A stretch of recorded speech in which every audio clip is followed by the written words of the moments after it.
Rat Run. A Post-Apocalyptic Tale by Michael Robertson. Copyright Michael Robertson. Chapter 1. Even through his heavy boots, Matt felt the delicate crunch of the small cockroach. It registered as a slight vibration through his thick sole, like he'd stood on a porcelain shard. Despite their fierce resilience to the drastic decline in living conditions, it didn't take much to break the thing's back. After months of this new world, Matt had turned killing the horrible little things into an art. His practice meant he could now rid the tiny bug of all life while he kept it in one piece. On his route to cockroach-killing perfection, many had been turned into a wet mess on the dirty and dusty ground. Nobody wanted to see that. A squashed cockroach served no purpose for anyone. May as well just let the damned thing live. Matt leaned down and picked up the small, hard body. With it held in a pinch, he admired its irrepressible little form. Armored by nature, the militant little bastards had taken the run of London. Matt grimaced, closed his eyes, opened his mouth and bit its head clean off. A bitter shot of something twisted a spasm through his face. The crunch of the cockroach echoed inside his skull, like he'd chewed down on a handful of sand.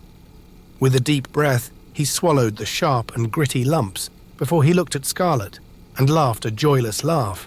Looks like they were right. Scarlett's mouth hung loose, and she kept her eyes on the cockroach. Hunger had her firmly in its grip. Huh? As if to highlight his point, Matt looked at the ruins that surrounded them. The scarred city had been reduced to nothing but a wasteland of destruction and desolation. It looked as if another blitz had hit the city, like the one after the Second World War. Except now, decades later, there were no people left to rebuild it after the devastation. London had been reduced to a shipwreck that would be left to rot. When he looked up, he met Scarlett's eyes. Not that she had crow's feet, but the tiniest lines drew away toward her temples. Impatience tightened her face. She looked at the half-eaten cockroach and said, "Who were right?" "Oh," Matt said. "Sorry, cockroaches." It looks like they were right about cockroaches, about them surviving the end of the world as we know it. The bitter taste of raw cockroach returned to Matt's mouth. It rode on the back of a shot of acidic bile. A deep breath kept any more vomit at bay before he finally said, "Cockroaches and fucking politicians." When Matt held the bottom half of the cockroach out for his wife, Scarlett took it, closed her eyes, screwed her face up, and popped it into her mouth. Much like the only way to drink tequila involved lemons and salt, the only way to eat a cockroach involved a grimace and closed eyes. Matt's stomach turned as he watched her. To see someone, especially someone he loved like he loved his wife, eat the bug seemed much worse than eating it himself. After Scarlett had finished, she said, "You always give me the bottom half." Matt shrugged his shoulders and looked away. "It's no big deal." But it is. It tastes so much better than the top half. It must be its brains that give it that bitter kick. A run of his tongue around the inside of his mouth gathered the sharp parts of the cockroach's outer shell. He then swallowed them down. Too much protein clung to the shell for him to spit it out. "I'd rather not put too much thought into what the horrible taste is." Sorry. What I'm trying to say is that you should eat the bottom half more often. It's not fair on you. After he'd waved the comment away, Matt looked around at the fallen buildings and littered streets. Even in the middle of the night, he could see the furniture that had spilled out from holes in the sides of the damaged houses. He saw children's toys, crockery, televisions, all of the things that used to matter back in the days when a mortgage and a 40-hour week kept people on track. They still had a lot to go through to change this world for the better, but it would be worth it. A better time would come. All the pain and suffering would pay off. If not for them, then for Louise. And what other purpose should he serve than to gift his daughter a better world than the one he'd lived in? Matt held his breath for a second before he said, "The streets are too quiet. I don't trust it." Although she looked around them with wide eyes, Scarlett didn't respond. Matt removed one of the water bottles from the clip on his belt and took a swig.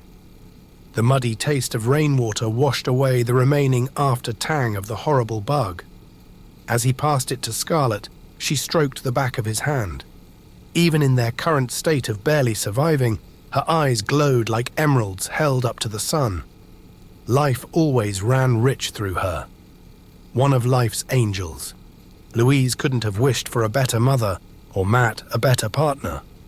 The pair disconnected while Scarlett drank, and then gave the container back. Neither of them spoke as they looked into each other's eyes. They both knew what had to be done. The chink of Scarlett's milk bottles broke the silence. When she pulled them from her belt, Matt caught a strong whiff of petrol, and his mouth watered. He'd always loved the smell. A nod at them, and Matt said, "Are you sure you're up for this? I can do it." Scarlett pulled the petrol bombs to her bosom. Her eyes narrowed and she stared into space. I've dreamed of this moment for a long time. I've always wanted to use the thing they've worshipped against them. Petrol's not so fucking valuable when it's melting your skin off. The price per barrel doesn't matter when your eyes are running down your cheeks like bloody snot. Matt flinched at the image and stared at his tense wife. Her eyes were glazed. He put his hand on her back and she flinched at his touch. She then relaxed. After a stern nod, she said, I want to do this. I want to do this for me, for you, and for Louise. If she can see a better world than we've known, then all of this bullshit will have been worthwhile. The wind howled through the abandoned streets and some dust flew into Matt's already sore eyes. Besides, Scarlett added as she fixed him with a hard stare, I know what I'm doing. I didn't say you didn't. I led the charge when we burned Kensington and Chelsea to the ground. I know, darling. I was there, by your side every step of the way. But this is different. It's a very specific and heavily guarded target. The aggression left Scarlett's tone.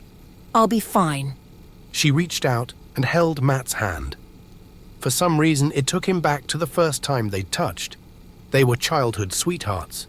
That summer's day, they'd sat on the swings and he'd reached across. He was petrified she wouldn't reciprocate. When she did, he knew one day she'd be his wife. Scarlett broke him from his thoughts when she said, This is for the revolution. Matt nodded. For the revolution. When he let go of her hand, she turned her back on him and walked away. He watched her slim form until it had disappeared into the darkness. She didn't turn around again. He spoke in a whisper that he knew she wouldn't be able to hear. Please come back, please. It did little to ease the cold dread that pulled his stomach to the floor. Chapter 2. Matt huddled in a dark corner that overlooked Parliament Square. Most of the buildings had already fallen to the revolution. Big Ben lay cracked in half on the ground, forgotten like the mandible of a fallen monster. The Elizabeth Tower had lost its top half, and a rubble lay strewn around its base. What remained of the structure pointed at the sky like a giant snapped finger. A huge chunk had also been ripped from its side. Darkness stared from the hole. To look into it sent a shudder through Matt. There could be anything in its shadows. The grass in the middle of the square had grown to waist height. All the streetlights and traffic lights had been smashed. Some had been bent and hung like wilted flowers. The broken glass surrounding them sparkled. The politicians had all left. Like the proverbial rats, they bailed at the first sign of trouble.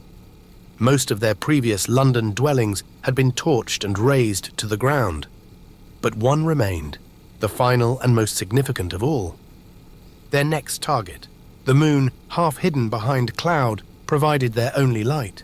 The temperature had dropped, and Matt's 7 or 8 layers of rags couldn't stop him from shivering.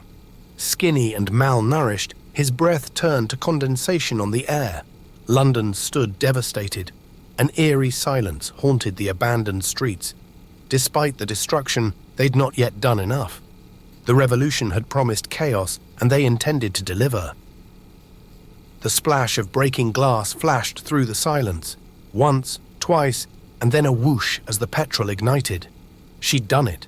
Even so, the hard part remained firmly in front of her. With his stomach locked in a perpetual twist, Matt did the only thing he could. He waited.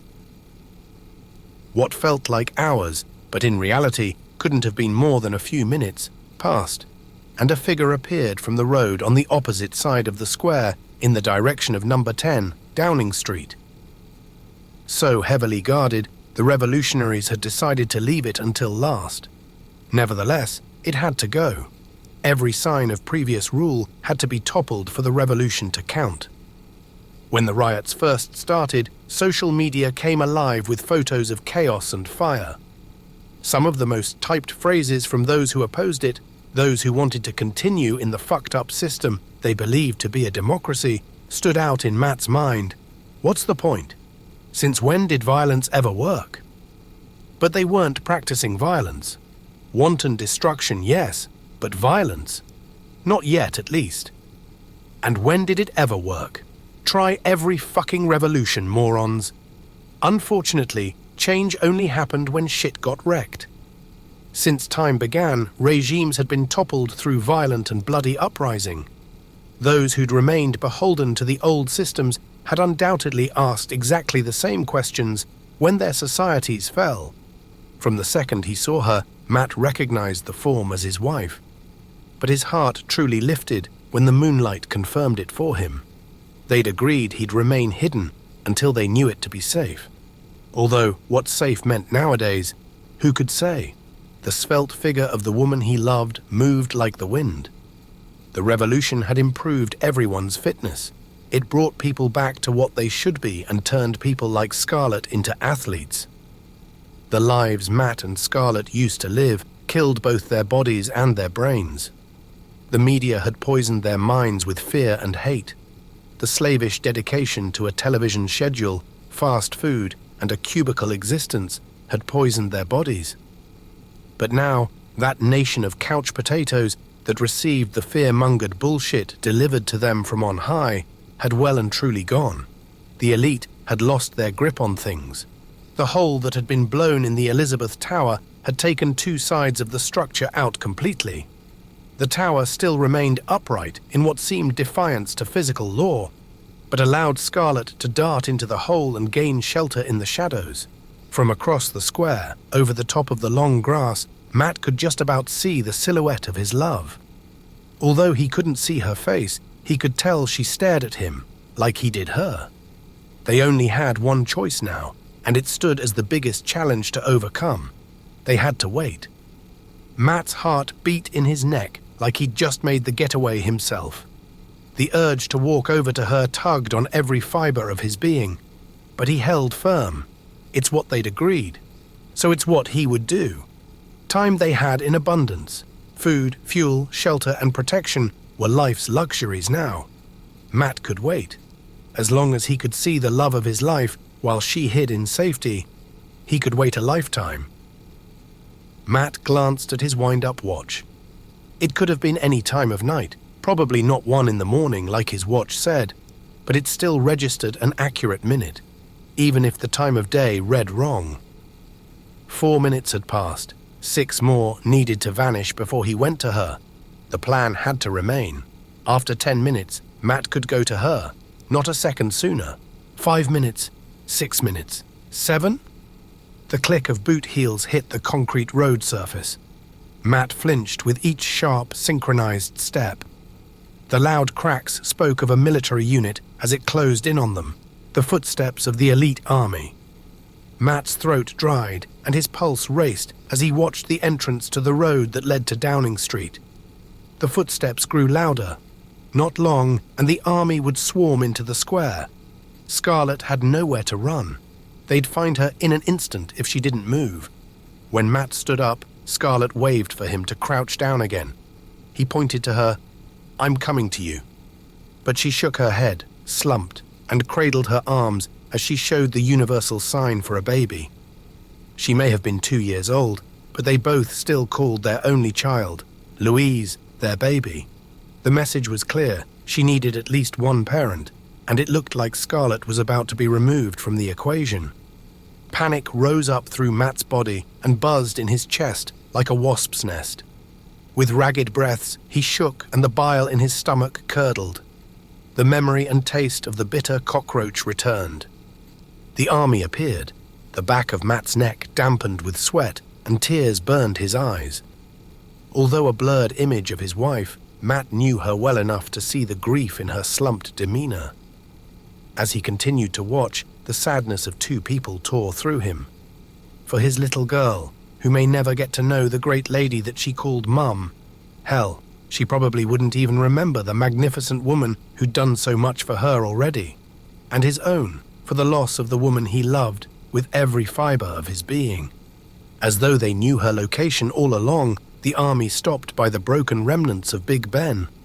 Matt swallowed the urge to react. He crouched as his wife had insisted. Men and women's calls echoed through the deserted square. Matt's head spun, and he couldn't make sense of their words. But what they said didn't matter. It all amounted to the same thing. They'd found her. Matt cowered in his dark hiding place while they dragged his wife into the street by her hair. Her scream called through the silent city like the cry of an ugly bird, a broken and loud caw. The army surrounded her, and someone raised a baton in the air. They brought it down with a heavy thud. Scarlet wailed. Another thud, and she yelled even louder. The next thud winded her. Another thud. A wheezed cry. Then another. As Matt listened to the army beat a corpse, he curled into a ball and rocked on the ground. His eyes stung, his throat ached, and his heart cracked. Chapter 3. That used to be the Royal Hospital. Matt gestured at the building at the end of the path. Without a roof, and with every window smashed, it stood as a relic that the dark night had turned into a jagged silhouette. For those with the memory of what it had once been, it served as a reminder of the old society where grand buildings and prime location had mattered. It doesn't look very royal to me. The corners of Matt's mouth lifted with a slight smile. We did a pretty good job at destroying anything that did. A look down at his feet, and Matt drew a deep sigh. Heavy scratch marks crisscrossed the headstone. He'd destroyed the name of the previous occupant. After he'd buried his love in the grave, he'd defaced the inscription until his hands bled. It had been so long ago, he couldn't even remember who'd owned the grave before her. Some rich elitist arsehole who'd vilified the poor like the rest of them. Someone in power, devoid of empathy and overflowing with self-entitlement. A prime minister, maybe. Definitely an MP of some sort.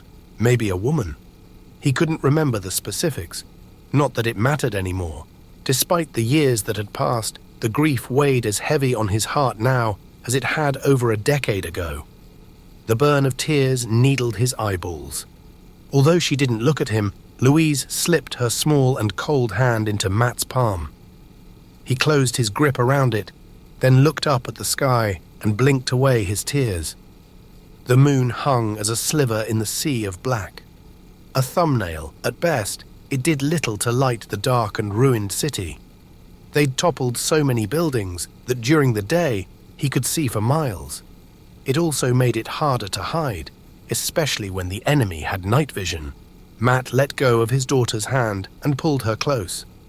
His grief swelled in him as a hot, damp weight. A deep breath kept the lump in his throat at bay. Whenever we visit Mummy's grave, it reminds me of you as a toddler. His smile, though genuine, almost hurt against the sadness that dragged on his features. You were such a sassy little thing. Always there with a quip or a line. You constantly fought against our authority. You had spirit for sure. You still do. You inherited that from your mother. She was the strongest person I've met. She took crap from no one. Still fixed on the headstone, Louise sighed. I don't even remember what she looked like. She was the most beautiful. Matt trailed off. Any more thoughts of her and the dam would burst. This is the last time we're going to come here. For a while, at least. We need to move on. There's nothing here for us anymore. Louise frowned. But this is our home. We've done nothing for months now. We must move on. I've heard there's a resistance movement in the north. They're gathering near Enfield to mount another attack. We're still at war. For the first time since they'd been at the grave, Louise looked straight at him. Her green eyes sparkled like her mother's. It both filled and broke his heart. His wife's spirit lived on. A genetic baton passed from mother to daughter. It would have to do in the absence of her wisdom and guidance. Try as he might, he could never be Louise's mother. We're safe here though, Dad. A sound of movement rode the breeze. Matt scanned their surroundings, but the darkness blinded him. Nowhere's safe, and nowhere will be until we crush the elite. Matt said a silent goodbye to his wife's grave. Come on, kid. He ruffled Louise's matted hair. We need to move. The elite were bad enough when they just had an army of humans. But now they have those things, we have to be on full alert. We have to keep moving. We can go wherever we want, but I say we go north to Enfield. That's where we'll find the resistance. What do you reckon? I'll go wherever you think. Let's head north. Okay, he sighed. Let's go. Chapter 4. The straps on Matt's rucksack dug into his shoulders. By the end of each day, they had cut off his circulation and ran pins and needles down his arms. A sharp pain speared the bottom of his neck, and no matter how he tilted his head, he could never quite stretch far enough to tease the ache away. A headache boomed through his temples that bordered on a migraine. Every time he blinked, lights flashed across his vision. His exhausted legs shook. He'd last eaten a few days ago when they trapped a pigeon. He'd had his current backpack for years. After he'd tried several and ended up with the same pain each time, he'd settled for the next one he found. That had been, 5, 6 years ago? Time mattered little now. It served merely as a measure for the aging of his beautiful little girl. 12 years old. Even in this hellish wasteland, she shone like the sun. If Scarlett could see her now. Their heavy footsteps cut through the silence. The beehive of activity left London when the revolution started. Louise inhaled to speak. What are we doing, Dad? What do you mean, darling? What are we doing out here? We're heading north to try and find some people of the revolution. And we're surviving, sweetheart. We're surviving. A look around at the half-fallen buildings, the dark streets, the grass that pushed up through the cracked road. What else could he offer her? One day things would be different, but not yet. At present, it didn't get any better than survival in their harsh and brutal world. But why are we surviving? The words tore his heart out. What was there to live for? And she should ask that. Matt checked around again. He then turned to his daughter and scratched his head. An arthritic pain gripped his twisted hands. Look, I know things seem bleak right now. I know we're struggling to get by, but your mother and I fought this revolution, and we'll see it through to the end. You will have a better life than this, but we need to keep going to find it. Before Louise could reply, Matt brushed his foot over a patch of grass that had sprouted up from the road.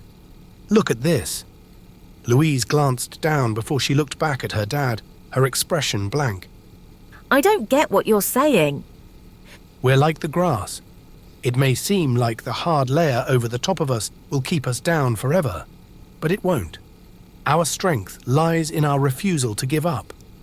If we continue to grow, if we continue to look for the sunshine, the concrete ceiling above us will eventually crack, and we'll flourish. The tunnel may seem long and dark, but there's always a light at the end of it. You've just got to keep walking and maintain that faith in your heart. Her frown lifted. She nodded. Come on, we've got to go. If one of the drones spots us, we're screwed. They moved off again. Why don't you tell me about the revolution? Before he could answer, Matt stopped. The darkness had hidden it until that point, but now he saw it. A sinkhole spread across most of the road in front of them. A square pit that ran the entire width of the two-lane street. Matt took his daughter's hand, and while he watched the dark hole, he led her to the pavement that skirted it. As they walked the edge of it, Matt's legs trembled. If they slipped, who knew what damage they'd sustain? They could end up like animals in a trap as they waited for the drones to close in or a gargantuan to arrive. Just the thought of it made Matt's heart race. Once they'd reached the other side of the hole, Matt breathed a relieved sigh and let go of Louise's hand. You're too young to understand the complexity of what happened to bring about the revolution. I don't want to stress you out with the politics of it. He removed a bottle of dirty rainwater from his belt, took a gulp of the muddy liquid, and passed it to his daughter. She took the bottle and swigged. She screwed up her face as she passed it back. So you think the stress of this life is easier to bear than the stress of knowing how we got here?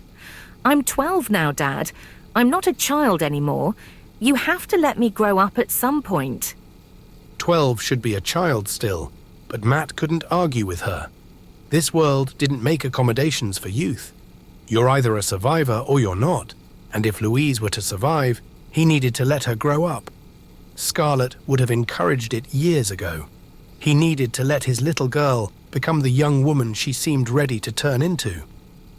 When they arrived at the end of the road, Matt looked both ways. As an adult, maybe she should make some choices. Left or... The sound of a drone from the road on their left cut Matt short. A surge of adrenaline pulled his stomach tight and stole his breath. When he saw his panic reflected in his daughter's wide eyes, he nodded at her and pointed down the road to the right. We need to go this way. Chapter 5. At the sound of the drone, Matt and Louise bolted. They'd managed to avoid detection over the years. How they'd done it, Matt couldn't say. Surely at some point their luck would expire. Rubbish and rubble littered the road. They could break a limb from just one trip. And then how would they evade the drone? The drone and the gargantuan that had come running at the drone's call. Matt shuddered, and his eyeballs stung as he watched the road through unblinking eyes. A look back towards the drone revealed nothing. The darkness only allowed him a few meters visibility. The end of the road up ahead, a T-junction. Left or right, they had a 50-50 chance of losing the drone.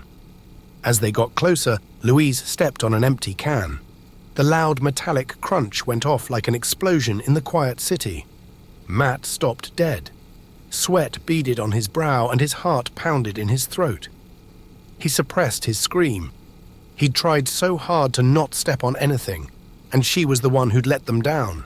But he held his tongue as he stared at his daughter. As if drenched in both fear and remorse, she stood slack with her arms limp by her side. His tension left him. No matter how old, she'd always be his baby. She'd always need his protection. The drone's hum grew louder. He nodded towards the end of the decrepit street. Come on, let's go. Matt set off again, with Louise's footsteps behind him. She'd keep up. This life demanded she ran faster than the average 12-year-old. The rucksack jumped around on Matt's back with every step. Each jolt pulled at his shoulders and stabbed a deeper pain across the back of his neck. At the end of the street, instinct led Matt right, but he quickly stopped. Louise caught up to him, her breaths heavy from the run. What's up? Oh! Another sinkhole, larger than the last, filled the entire width of the road and beyond. It had spread to the point where it had consumed the pavements and shop fronts. Matt drew a deep breath. Come on, there's no passing this.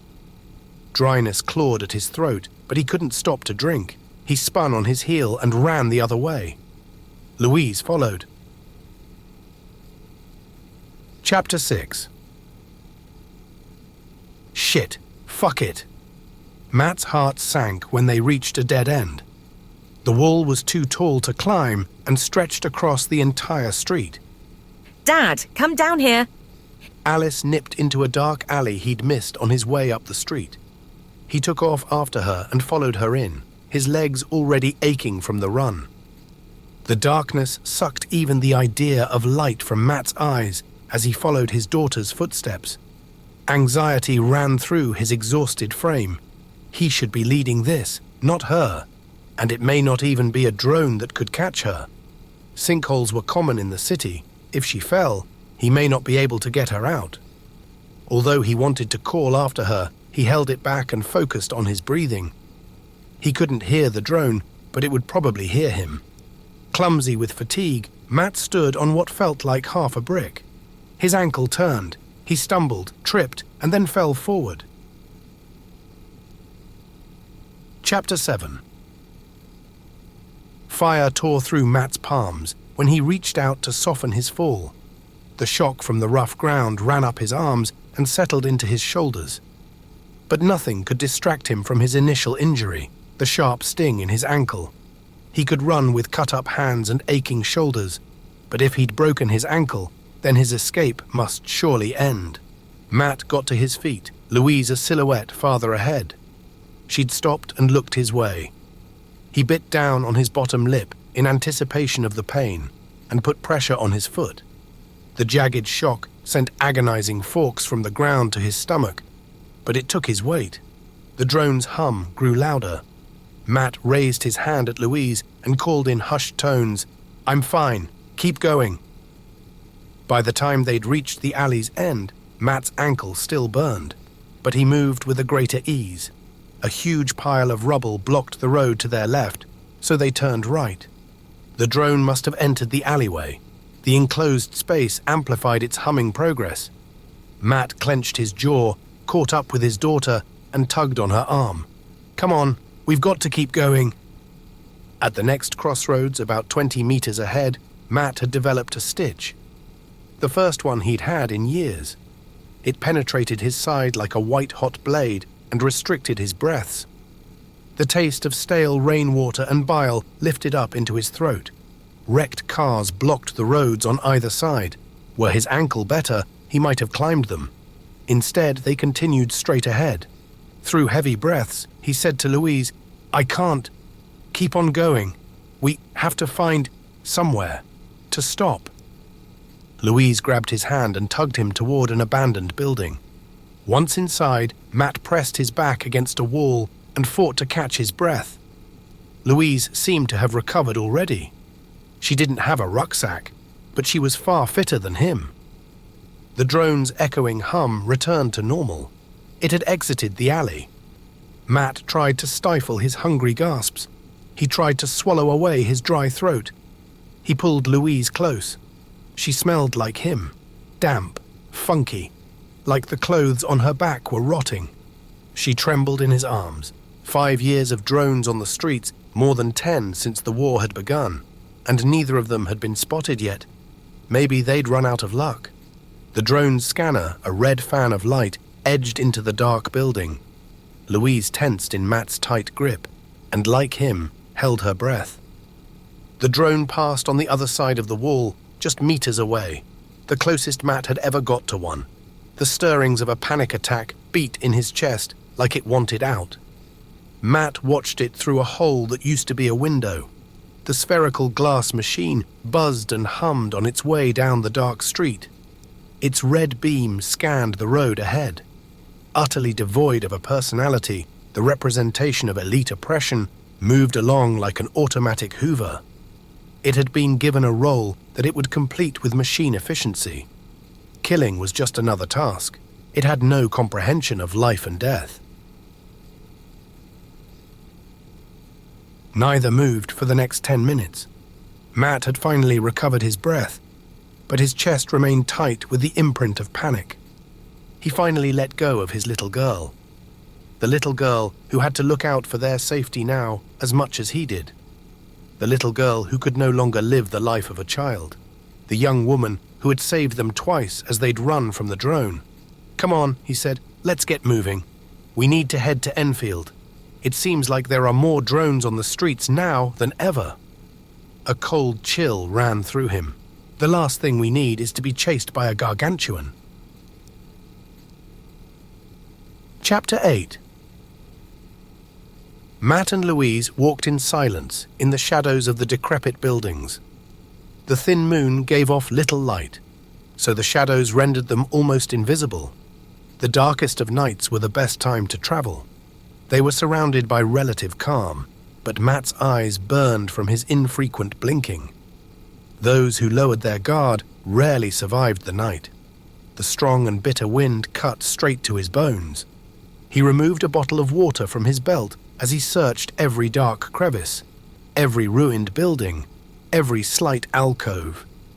He twisted the cap and continued looking for drones. They could be hiding anywhere. His only defense were his wits and his senses. A pathetic strategy against the might of the elite and their drones, but it had served them in good stead for over a decade. So he must be doing something right. Either that, or they were just lucky. Matt sipped the muddy water. His neck muscles tightened at the earthy taste. He passed the bottle to Louise. For a second, his little girl simply stared at the dirty liquid. She drew a deep breath and released a hard sigh that turned to condensation in the cold air. She knocked back a swig, pulled a face like she'd just drunk castor oil, and handed him back the bottle.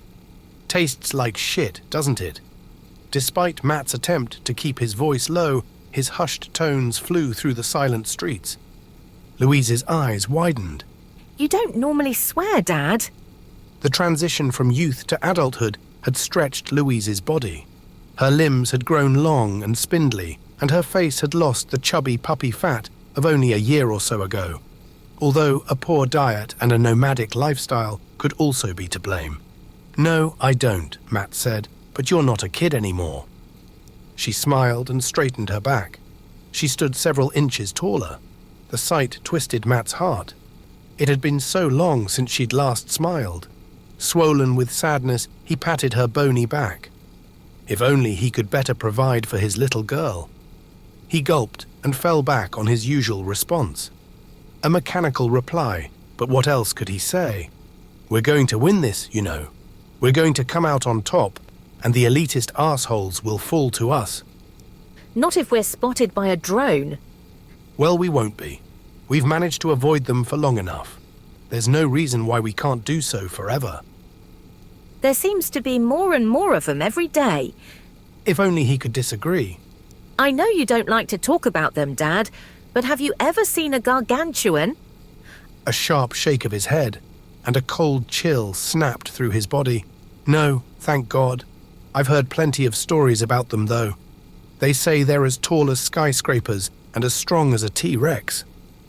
The green of Louise's irises, Scarlet's green, stood prominent in the dark. I hope we never see one. Me too, sweetheart, me too.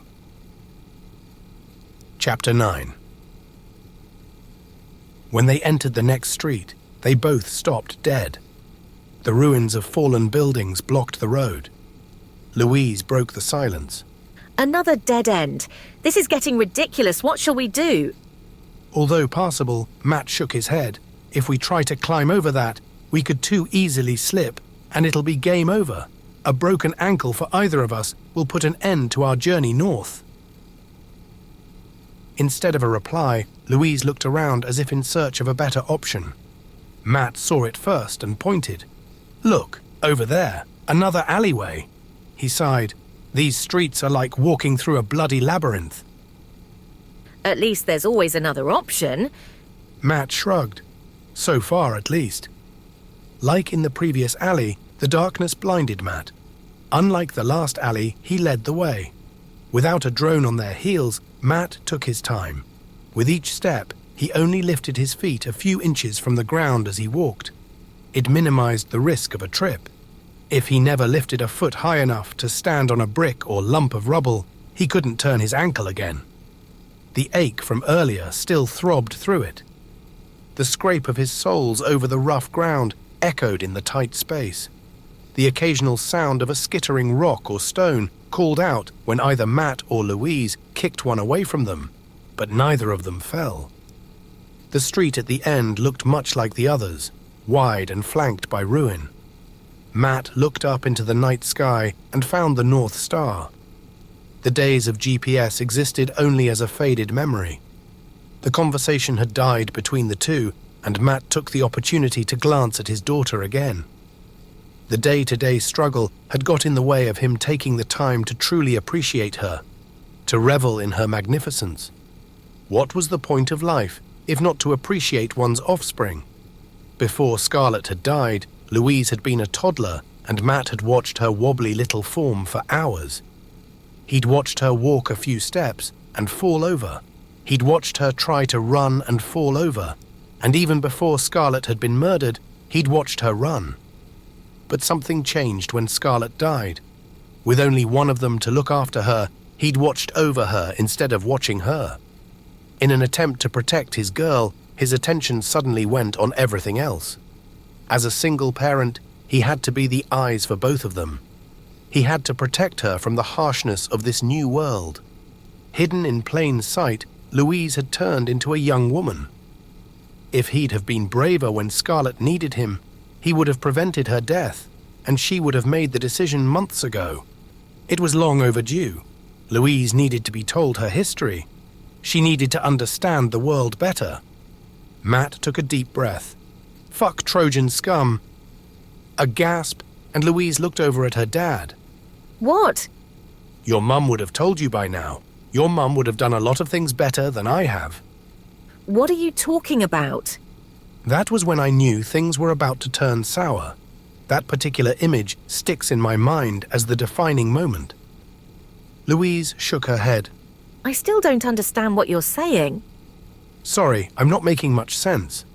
There was a World War II memorial in London, and when the Trojans got in for a second term, the protests started soon after. Someone spray-painted "Fuck Trojan scum" on the memorial in red paint. The red marks stood out in stark contrast to the black monument. The paint had run. It looked like blood. The papers used it to highlight how gross the people in opposition to the current government were. It was an easy target, and the media loved easy targets. Anything to fuel their propaganda, their campaign of fear and hate, and their slavish obedience to the current government's vilification of the poor.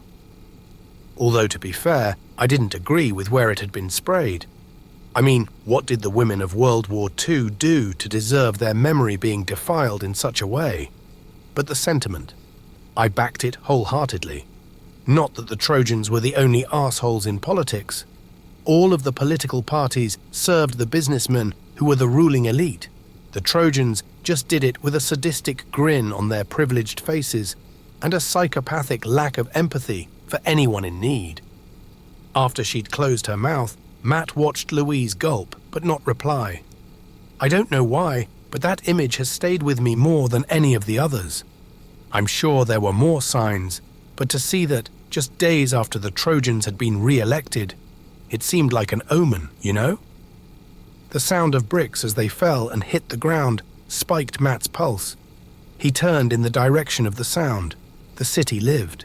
The fallen masonry shifted and moved like a giant sleeping beast that twitched in the night.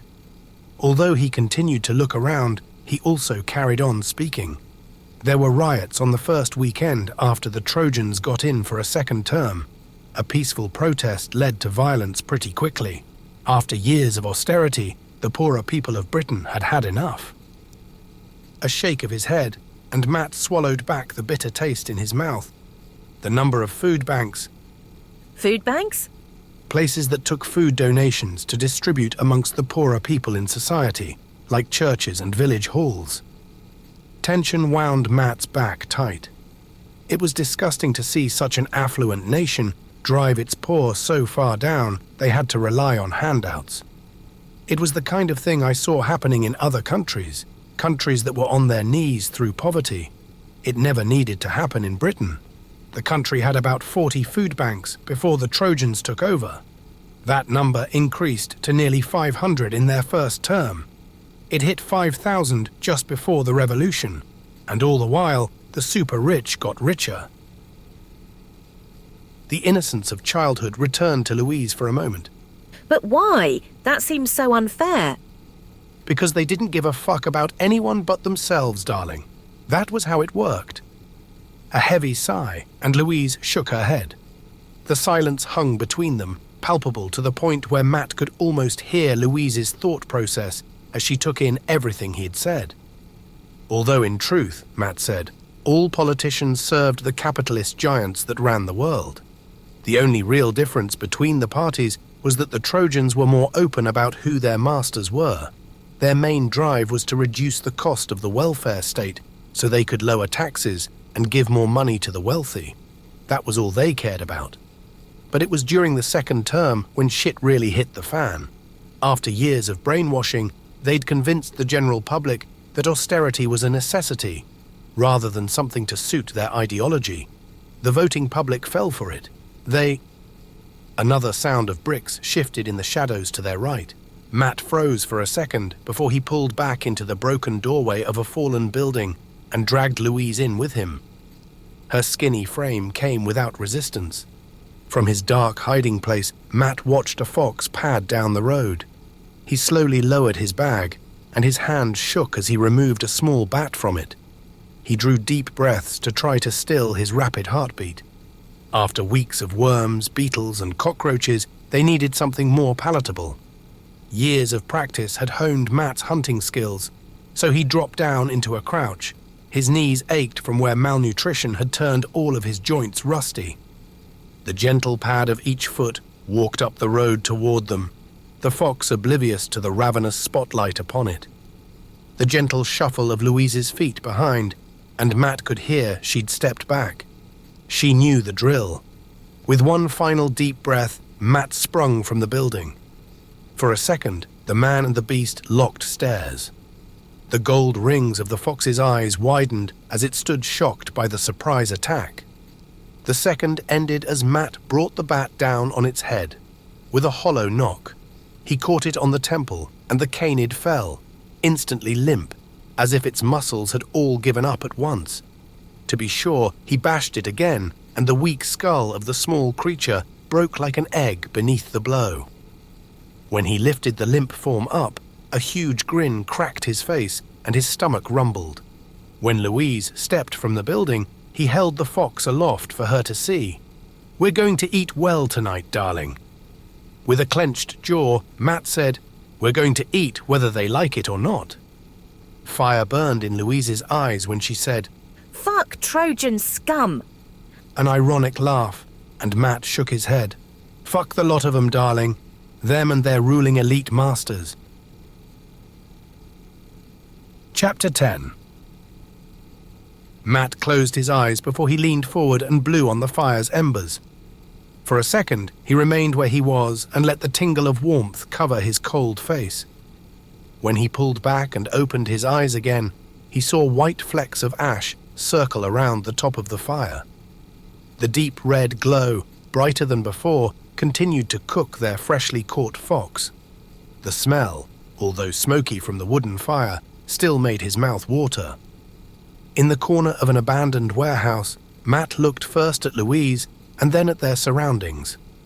Roofless, the building opened up to a star-filled sky. The weak sliver of a moon remained a feature in the black void. The building itself had white walls covered in graffiti. Not graffiti art, like the kind Matt used to stop to look at, more like tags and slogans. It looked like the inside of a men's toilet. They may have been poorly crafted, but the messages, repeated over and over in various forms and with different words, said basically the same thing: fuck the government. This is the revolution.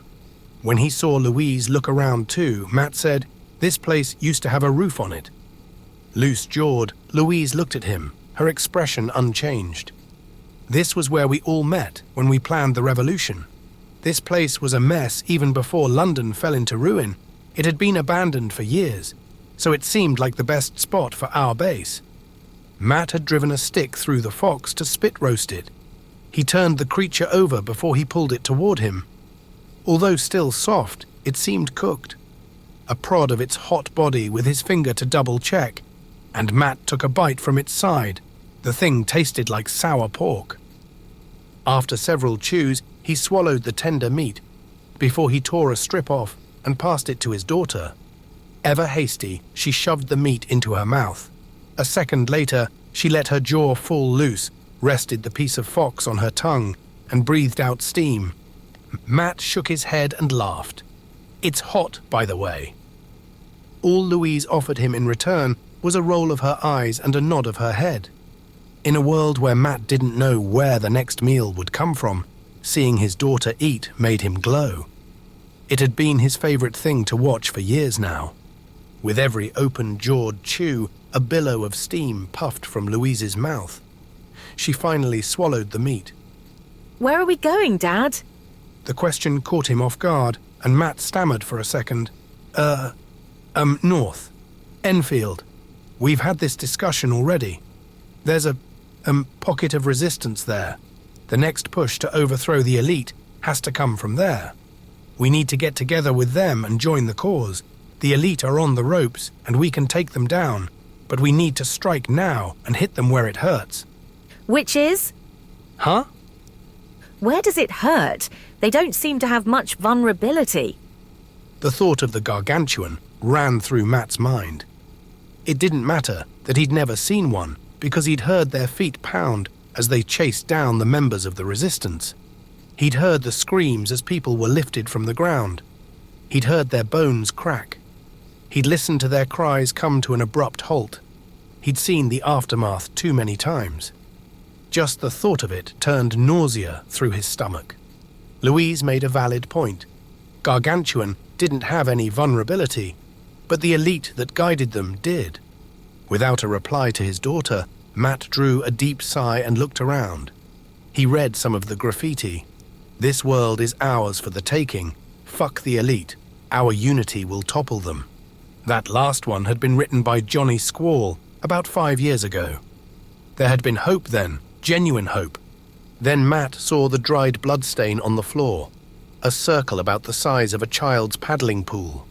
The brown splat had soaked into the porous concrete. It had been tattooed into the cold ground for all time. A look back at Louise, and he found her still staring at him. She clearly wanted a response to her question. She chewed the inside of her mouth, and her eyes were half closed, like his bullshit exhausted her. Matt tugged on his collar and let it settle back against his dirty neck. She'd always been able to see through him, but he didn't have any other choice in what he told her. In the starkness of her scrutiny, he turned away and looked over to the bloodstain again. After he'd squinted into the darkness beyond the stain, he saw 2 rusty rings had been drilled into the wall on the other side of the warehouse. Rope lay bunched up on the ground beneath them. So why did the Trojans get voted in for a second time? While he continued to stare at the rings, Matt shrugged. They used the media to lie and fearmonger. At some point, the people started to believe them. If you tell a lie enough times, it becomes the truth. They blamed the global economic recession on the opposition party, and the people believed it. They continued to tell the people of Britain that the only way was their way, and if they let anyone else run the country, things would get worse. The truth was that austerity suited their ideology. It didn't help the country one bit. It grabbed it in a stranglehold and stifled economic growth. They served up a trough full of bullshit, and people ate it up. But I don't suppose it mattered. We would have got here anyway. Politicians, regardless of their political leanings, danced to the drumbeat of the wealthiest. The wealthy were the ones who dictated policy. So as long as they got richer. Austerity? What's that? As a country, we were in debt. They saw the only way to heal our economy was to make savage cuts to the state and reduce that debt. Matt stopped dead, and bile lifted up into his throat. In the corner, he saw a pile of what looked like human bones. Stark white, they'd not been there long. A gulp against the dryness in his mouth, and Matt shivered. Unease slid beneath his skin as he looked around again. They took people with disabilities off benefits, money away from families that needed it most, and drove the poor from their homes. The only people who benefited from their first term were the wealthy because they were given tax breaks. Everyone else got screwed over. After he'd torn another piece of meat from the fox, he handed it to Louise and continued to look around the warehouse. What had happened to this place since he'd last been here? Who used it now? He took another bite of the tough meat and watched the entranceway. So the people voted them in again? Unfortunately, yes. It's easy to motivate voters when you scare them half to death. Fear was a Trojan speciality. They came back with a vengeance in their second term. They made more savage cuts to the welfare budget and gave more tax relief to the wealthy. The poor literally starved while the richest companies in the country got richer. Of course, all of the people who benefited from the regime had been the ones who had previously supported the Trojans by giving them money for their campaigns. That was how politics worked for all the major parties. Favors were never done for free, and don't get me wrong, the debt did need to be paid down. The debate was how quickly. The Trojans wanted it to happen yesterday, regardless of the consequences. Before Louise could respond, Matt heard footsteps outside. In one fluid movement, he jumped to his feet, picked his bag up, and tugged on Louise's arm. "We have to go now." Slower than her dad, Louise got up and looked over her shoulder at the warehouse's entrance. How can you be sure? They might be friendly. The sound of the footsteps grew louder. Matt shook his head. He wouldn't risk it. He tugged on Louise again, and she followed him out of the warehouse's back door. Chapter 11. Matt led Louise around the back of the warehouse. When they reached the far corner, they peered back in through an old window. The glass had been smashed a long time ago, and the frame reeked of mold. Jagged shards of glass jutted out from the rotten wood, like craggy teeth in diseased gums. Woodlouse crawled through the swollen decay. Matt would normally leave the bugs because he'd had a fox, but with only a small taste of it, and the fact that he'd left it behind, his appetite had been whetted. His stomach rumbled. He pulled one of the small armored creatures free, popped it into his mouth, and crunched it between his teeth. No matter how many times he ate something that scuttled, he couldn't block out the sensation of its little feet. Be it against his tongue, teeth, or gums, the memory of the experience stayed long after even the bitter taste of it. Locked in a battle with his body to reject the horrid thing, Matt swallowed it down.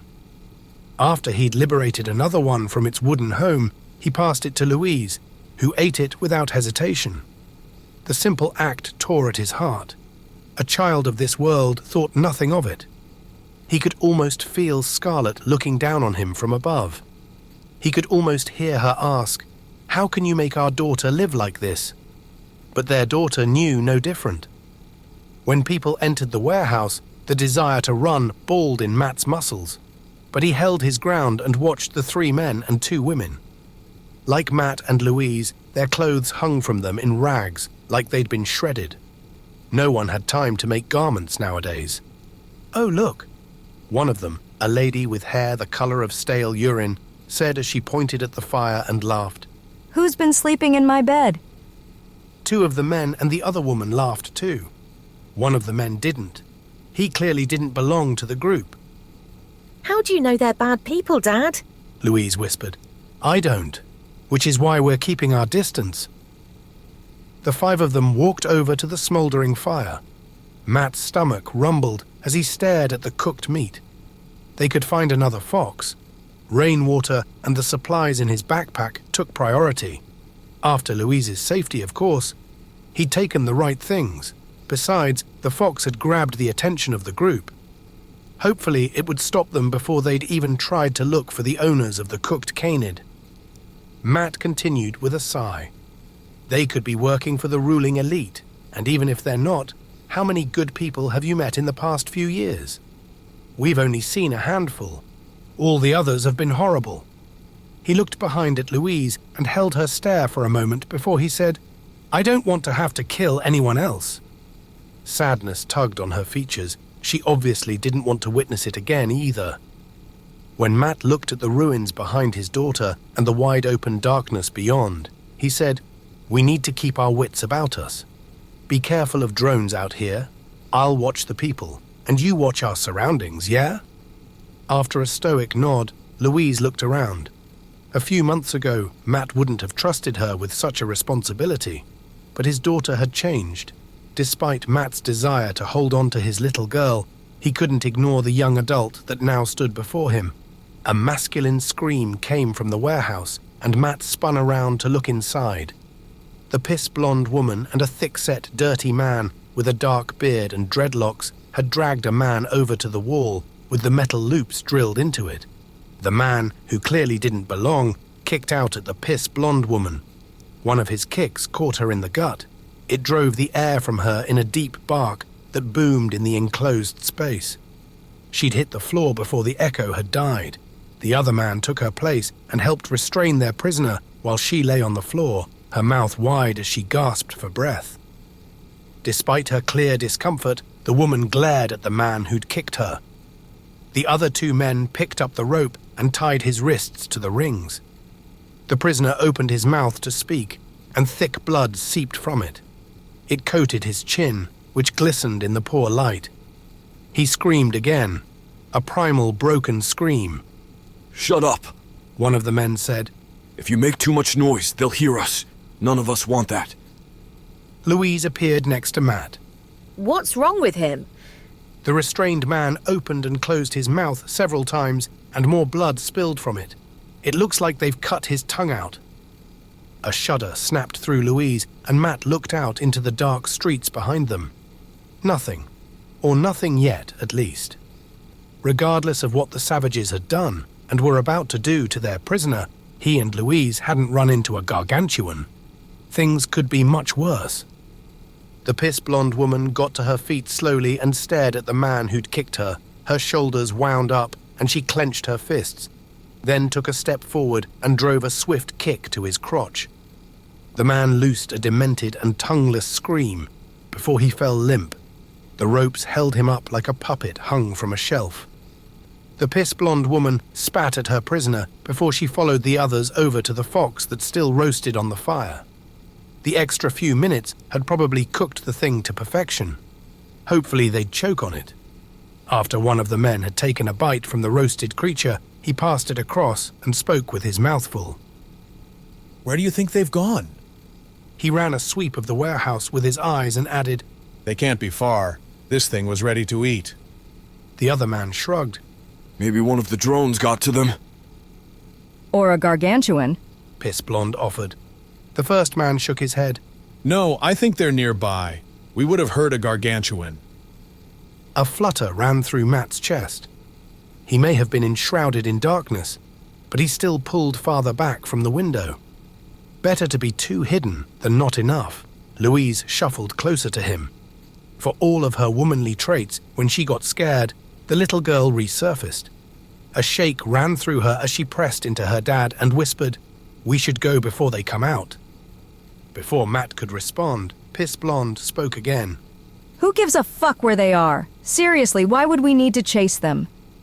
A look at the chained man and a wicked smile stretched across her face. She pulled his severed tongue from her top pocket and waved it at him. A bird in the hand and all that. The beaten and restrained man, his chin streaked red, looked up and said something unintelligible. Piss Blonde laughed, put the tongue back in her pocket, and lifted the cooked fox. Shush now, little bird. There's no need to get jealous of Foxy here. Your time will come very fucking soon. Matt looked back at the pile of bones in the corner of the warehouse. Human bones. Bones that had been picked clean of every scrap of flesh. After she'd passed the fox to the other woman, Piss Blonde walked over to the chained man. Her heels clicked against the hard floor, and she moved with a swagger as she kept her focus on him. So close their noses almost touched, she repeated, Your time will come. Her foot moved so quickly, Matt almost missed it. When it landed squarely between the man's legs, his mouth flew wide and he sprayed blood all over her. Despite the darkness, the fire gave off enough light for Matt to see the spatters on the woman's face. The man had fallen limp yet again. With her head tilted to one side, Piss Blonde stared at the broken man. She then ran her tongue around her lips as if to taste the spray of his blood. Her features lifted with an evil smile. Chapter 12. While he kept a hold of Louise, Matt continued to peer through the rotten window at the four people and their prisoner. Piss Blonde had gone from her position in front of the restrained man to help build the fire with the others. Before they'd built the fire, Matt and Louise had collected logs and sticks. Over half of the stash still remained on the floor. The gang laid them on top of the embers. The thick-set man kneeled down and blew on the fire. They'd need to get the fire burning much hotter if they were to cook something as large as a human. Halfway through the process, Piss Blonde abandoned it and walked over to their prisoner again. Matt flinched when she pulled a machete from her belt.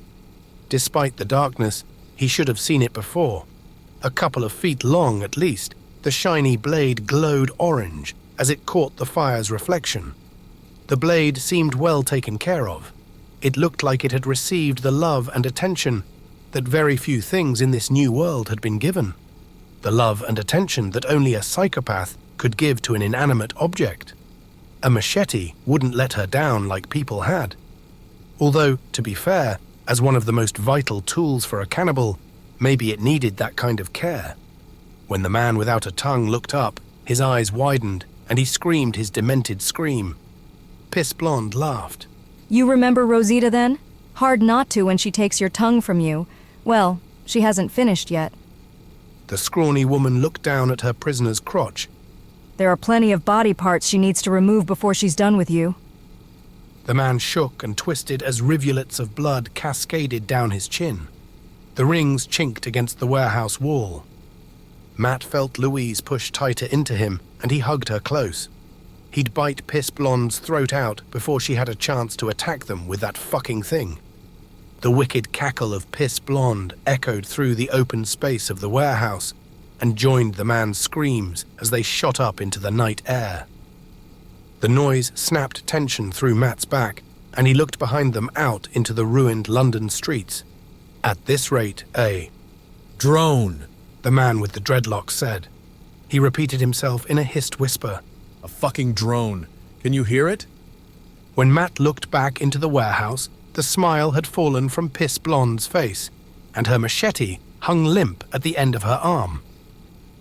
Matt pulled himself and Louise down behind the wall. With their backs pressed into it, they faced out into the city and listened. The strong smell of the bonfire came their way, strong enough to tighten his throat, but not strong enough to make him cough. Not yet, anyway. What shall we do? The other woman asked. Panic fluttered through her words. No one replied. The drone hummed, and the man without a tongue whimpered quietly. He seemed to fear the drone more than he did the prospect of being eaten alive. After he'd leaned close to his daughter's ear, Matt whispered, "We have to sit this out. To run now would attract far too much attention. With the drone's focus on those 4 arseholes and their prisoner, we should be able to go undetected." Should? Louise said. Matt shrugged. At times like this, Matt's heart hurt more for Scarlett than ever. She'd always made the tough decisions. Pressure didn't faze her, and she slipped into the leader's role in a heartbeat. Louise would have fared so much better under the guidance of her mother. "I'm sorry," Matt said as his eyes burned with the start of his tears. Louise's reply came back as a whisper. What? "I'm sorry about your mum. I should have done more to save her." You can't do anything about it now. It is what it is. She's dead. The statement ripped Matt's chest wide open, and his vision blurred. "I should have done more." Still gripped by a violent shake, Louise didn't have time to reply before the other man in the abandoned warehouse said, We should take the drone down. That'll stop the gargantuan. A second later, a shrill alarm sounded. Piss Blonde hissed at the man. Why the fuck did you say that? Are you trying to get us killed? Matt felt it before he saw it. A bass boom that ran through his feet as the first step of a gargantuan landed. Dirt and debris fell from the window ledge above them and dropped down the back of his shirt. His skin crawled as he felt the shifting of several wood lice against his bare back. Another deep boom ran through the floor as the thing took another step. Although he already held his daughter in a tight grip, Matt pulled her in closer. The time between each footstep shortened. The heavy thuds grew louder and more debris shifted around them. Whole bricks fell to the floor. Although Matt looked up from where he sat, he held firm. To look through the window could be to give their location away. They say curiosity killed the cat, but not even a cat would risk the wrath of a gargantuan. Despite the darkness of the night, when the gargantuan got closer, its shadow stretched over the warehouse and out across the city in front of Matt and Louise. A darker patch in what already seemed like pitch black, something beyond black on the light spectrum. If they'd been out during the day, the thing would have created an eclipse. A deep groan like the moan of a whale shook the ground. It sounded like the gargantuan had leaned over. Piss Blonde finally spoke again. No! The sound of her voice started on the other side of the wall and then lifted from the ground. The gargantuan must have had her in its grip. No! A ching sounded out on the other side of the wall, the sound of her machete as it hit the ground. A second later, her voice echoed like she'd been dragged into a tunnel. Matt imagined a huge, open, cave-like mouth pulling her in. A loud snap like a thunderclap, and the woman fell silent. The screams of the others went the same way. As one, they all lifted from the ground. None of them even tried to run. Instead, the band of degenerates all pleaded for their lives, as if the gargantuan had a heart to appeal to. Like Piss Blonde, one loud snap silenced each one of them. For some reason, Matt had expected that to be it. He let some of his tension go. What a fool he'd been to think the gargantuan would leave anyone alive. The demented scream of the tongueless man called out, and the rattle of the metal rings followed. Matt listened to the man's cries.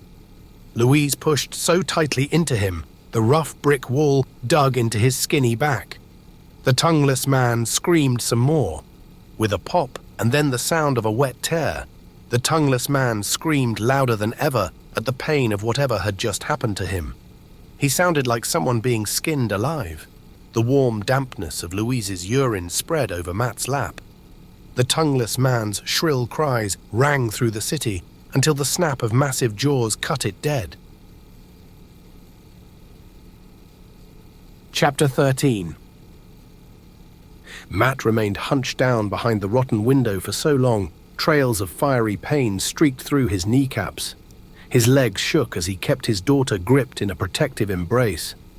He'd listened to the footsteps of the gargantuan disappear into the distance. It had been 10 minutes since he'd heard the last thunderous thump of a heavy foot against the ground. In an ideal world, he would have waited another 10, but if he stayed hunched down for much longer, his fatigued body would seize like a rusty hinge. He tapped on Louise's shoulder, and she pulled out of the ball she'd curled herself into. She looked up at him through bloodshot eyes. "Come on, darling," he said. "It's gone." The bright green of her irises shifted from side to side, searching for a reassurance he couldn't give. Are you sure? "As sure as I can be. You can wait down here if you like. I'll check first." She gulped but didn't reply. The cold night air stung Matt's lap from where it was still damp with Louise's urine. The second Matt stood up, his shaky legs nearly gave out beneath him. He used the debris-strewn window ledge for support and took several deep breaths as he stared at his feet. Once he'd leveled out, he looked into the warehouse and his blood ran cold. At once, nausea churned through his stomach and his palms turned clammy with sweat. Despite the dark evening, the fire in the corner lit up the entire warehouse. Blood glistened as pools on the floor and streaked the walls. A storm of chaos had torn through the place, chewed the people up and spat them back out again. A pair of shoes lay strewn across the concrete. Someone's trousers had even been left behind. The darkness made it hard to tell which body parts were which, not that it mattered. When Louise tried to stand up, Matt put a gentle yet firm hand on her shoulder. She didn't need to see it, not at her age. The voice of his dead wife ran through his mind, urging him to let her look. And she was right. Louise had to grow up at some point, preferably sooner rather than later. This world waited for no one. Matt took his hand away and Louise stood up. His attention went from the carnage to his daughter. Her jaw hung loose. When she got to the worst part of the lot, she pulled away and vomited on the floor. At the sound of her deep retch, Matt checked around. The next drone could be just meters away. When she looked up, he silently implored her to keep quiet. She didn't heave again. She understood the consequences. Of course she did. She had lived in this world after all. When she looked back into the warehouse, Matt watched her eyes return to the same spot, the metal rings on the wall. They hung limp from where the man had vacated the space. Although not all of the man had left. Still chained to the wall, his arms hung down, lumps of flesh and bone visible at the end of them. The pop and tear they'd heard returned to Matt's mind, and his stomach locked tight. The pop of shoulder joints, the tear of limbs as they separated from a body. Matt sighed and shook his head. Poor bastard. First his tongue and now his arms. He probably would have been better letting the people eat him. They were going to eat him. Matt wanted to honor the woman his daughter would inevitably be. But how could he? All that time, and she hadn't worked out what the people planned to do with him. She needed to get smarter if she stood any chance of survival, although now wasn't the time to address it. Matt moved away from the cannibalism conversation. This is why we need to get out of here. We need to find the people in the north of London and join with them. If we're with like-minded people, we can help the revolution. If nothing else, we need extra sets of eyes so the drones don't get us. Safety in numbers, darling. Although Louise looked at her dad, it was through the glassy glare of shock. She'd retreated into a place in her mind he couldn't reach. The last time he'd seen that look was when he'd killed someone in front of her for the first time. She never understood what the men had intended to do with her. One day he'd tell her. After another deep sigh, Matt leaned forward and patted her shoulder. "Come on," he said, and then walked toward the entrance to the warehouse. Where are you going? Inside. There's something I need to do before we leave. It took a few seconds, but by the time Matt had entered the warehouse, he heard Louise's footsteps as she followed behind. On the floor, next to one of the shoes, lay the machete, the one used by the woman with the piss-blonde hair. When Matt leaned down to pick it up, the strong metallic reek of blood clogged his nostrils. He stood back up again and held the weapon. The handle had turned tacky with blood. Hers or someone else's, he couldn't tell. Either way, he didn't care. The weapon would come in handy. Louise walked into the warehouse at the same moment a gust of wind ran through it. The dampness on Matt's trousers bit into his lap again. The fire in the corner glowed and lit up the room more than before. It highlighted the old message on the wall in front of Matt. Like the message "Fuck Trojan scum," it had been sprayed in red paint. Streaks of it ran down like blood, and it read, "The Gargantuan will fall." With the machete in his hand and his daughter by his side, a surge of energy lifted Matt. They would fucking fall, and he'd be there to see it.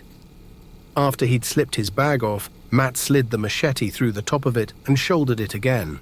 A gentle pat on Louise's back as she continued to look at the aftermath of the slaughter, and he said, "Come on, kid, let's get out of here." Chapter 14. It didn't matter how much Matt's eyeballs stung. He continued to search the darkness for signs of movement. A drone could hide much more easily in the shadows at night. He didn't need a reminder of the consequences of running into one, but on the very infrequent moments where he did blink, the image of two bloody arms suspended from rings in a dirty wall punched through his mind. They would never get the chance to do that to Louise. Ever. When they came to a crossroads, Matt glanced to either side. They could only go straight ahead. The remains of fallen tower blocks shut off the other options. The debris met in the middle of both roads as a high pile of bricks, steel and broken glass. Even if they had felt inclined to climb over one of the piles, one slip or wrong foot placement, and some glass or jagged metal could tear a hole into them that would no doubt turn septic within hours. With no drones to be seen, Matt continued straight ahead and Louise followed after him. A roll of his shoulders did little to relieve the ache that gripped Matt's back. He dipped his head from side to side as if he meant to touch each ear to its closest shoulder, but it did nothing. His muscles all the way down his spine sat as hot knots that only rest could cure. That or he could dump the bag. Neither would happen any time soon. They'd walked for so long that Matt's tired legs ached. His heavy feet scraped the ground every few steps. One look at his daughter and Matt laughed. What? He shook his head and laughed again. All of this walking has made me think of when you were a kid." When he looked across, he saw her half smile as she continued to stare at him. The ruby-tinted retelling of experience gave them some joy when they had none.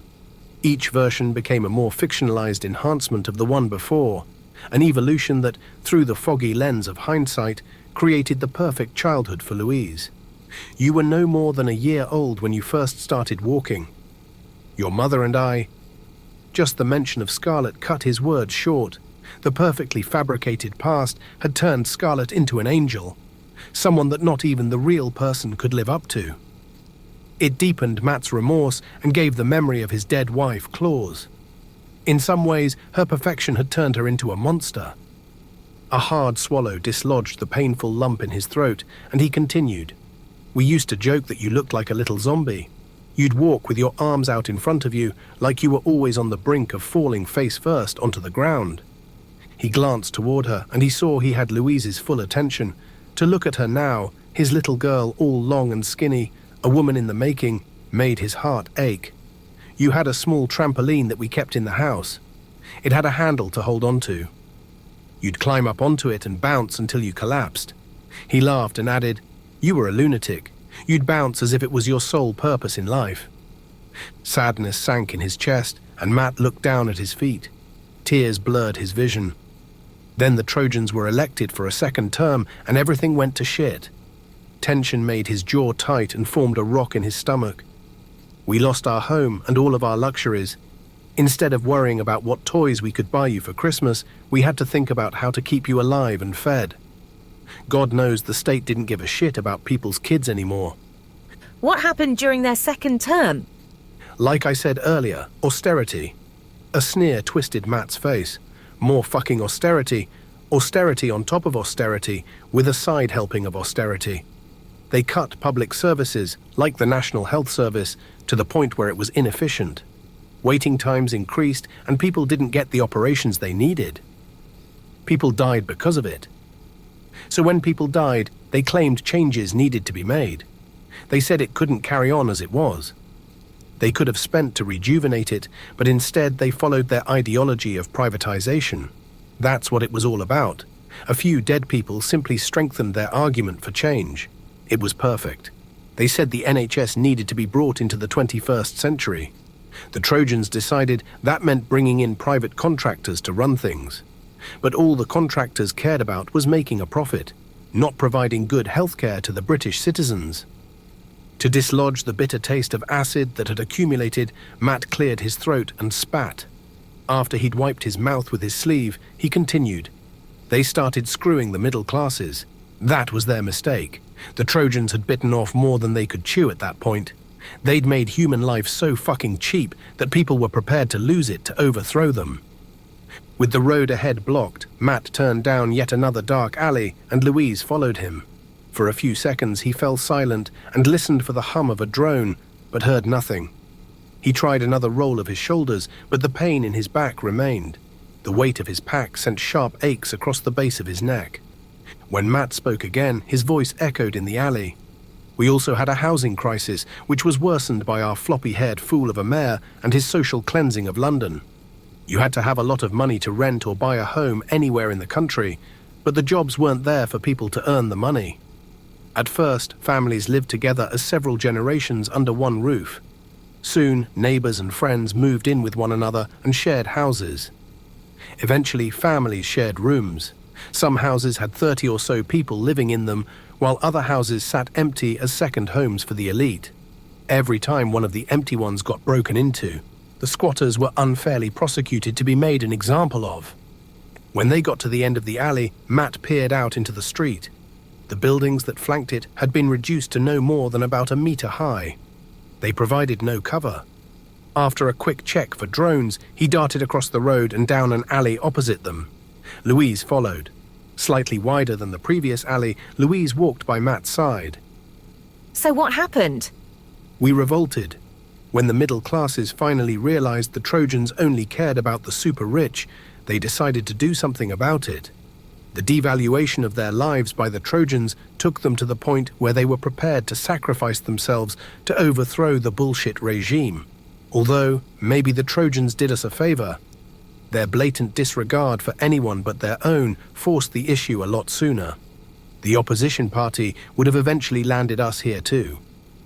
Once out of the next alley, Matt and Louise walked up another road. They rounded the bend and stopped. The way had been blocked by a huge pileup of cars and lorries. Matt wriggled one of his water bottles free, took a sip of the muddy liquid, and passed the bottle to Louise. After a heavy gulp, she grimaced and handed it back to him. Unable to take his eyes from the pileup in front of him, Matt shook his head. How did so many cars end up here? When he looked at the top, his breath left him for a moment. And how the fuck did that train get up there? Across the top, several carriages long, sat a train, twisted and broken like it had been the plaything of one of the gargantuan. Maybe it had. A road led away to the right, so Matt looked at the dark and ominous pileup for a few more seconds before he took it. As they walked, he said, "So you can see why the revolt happened. You can see why we need to get to Enfield to keep it alive. We need to use every last breath we have to stop the elite. Your mother died for this cause, so we need to make sure her life meant something." A frown darkened Louise's face. "What's up?" Louise shook her head and refused to look at him. I just don't think we can win, Dad.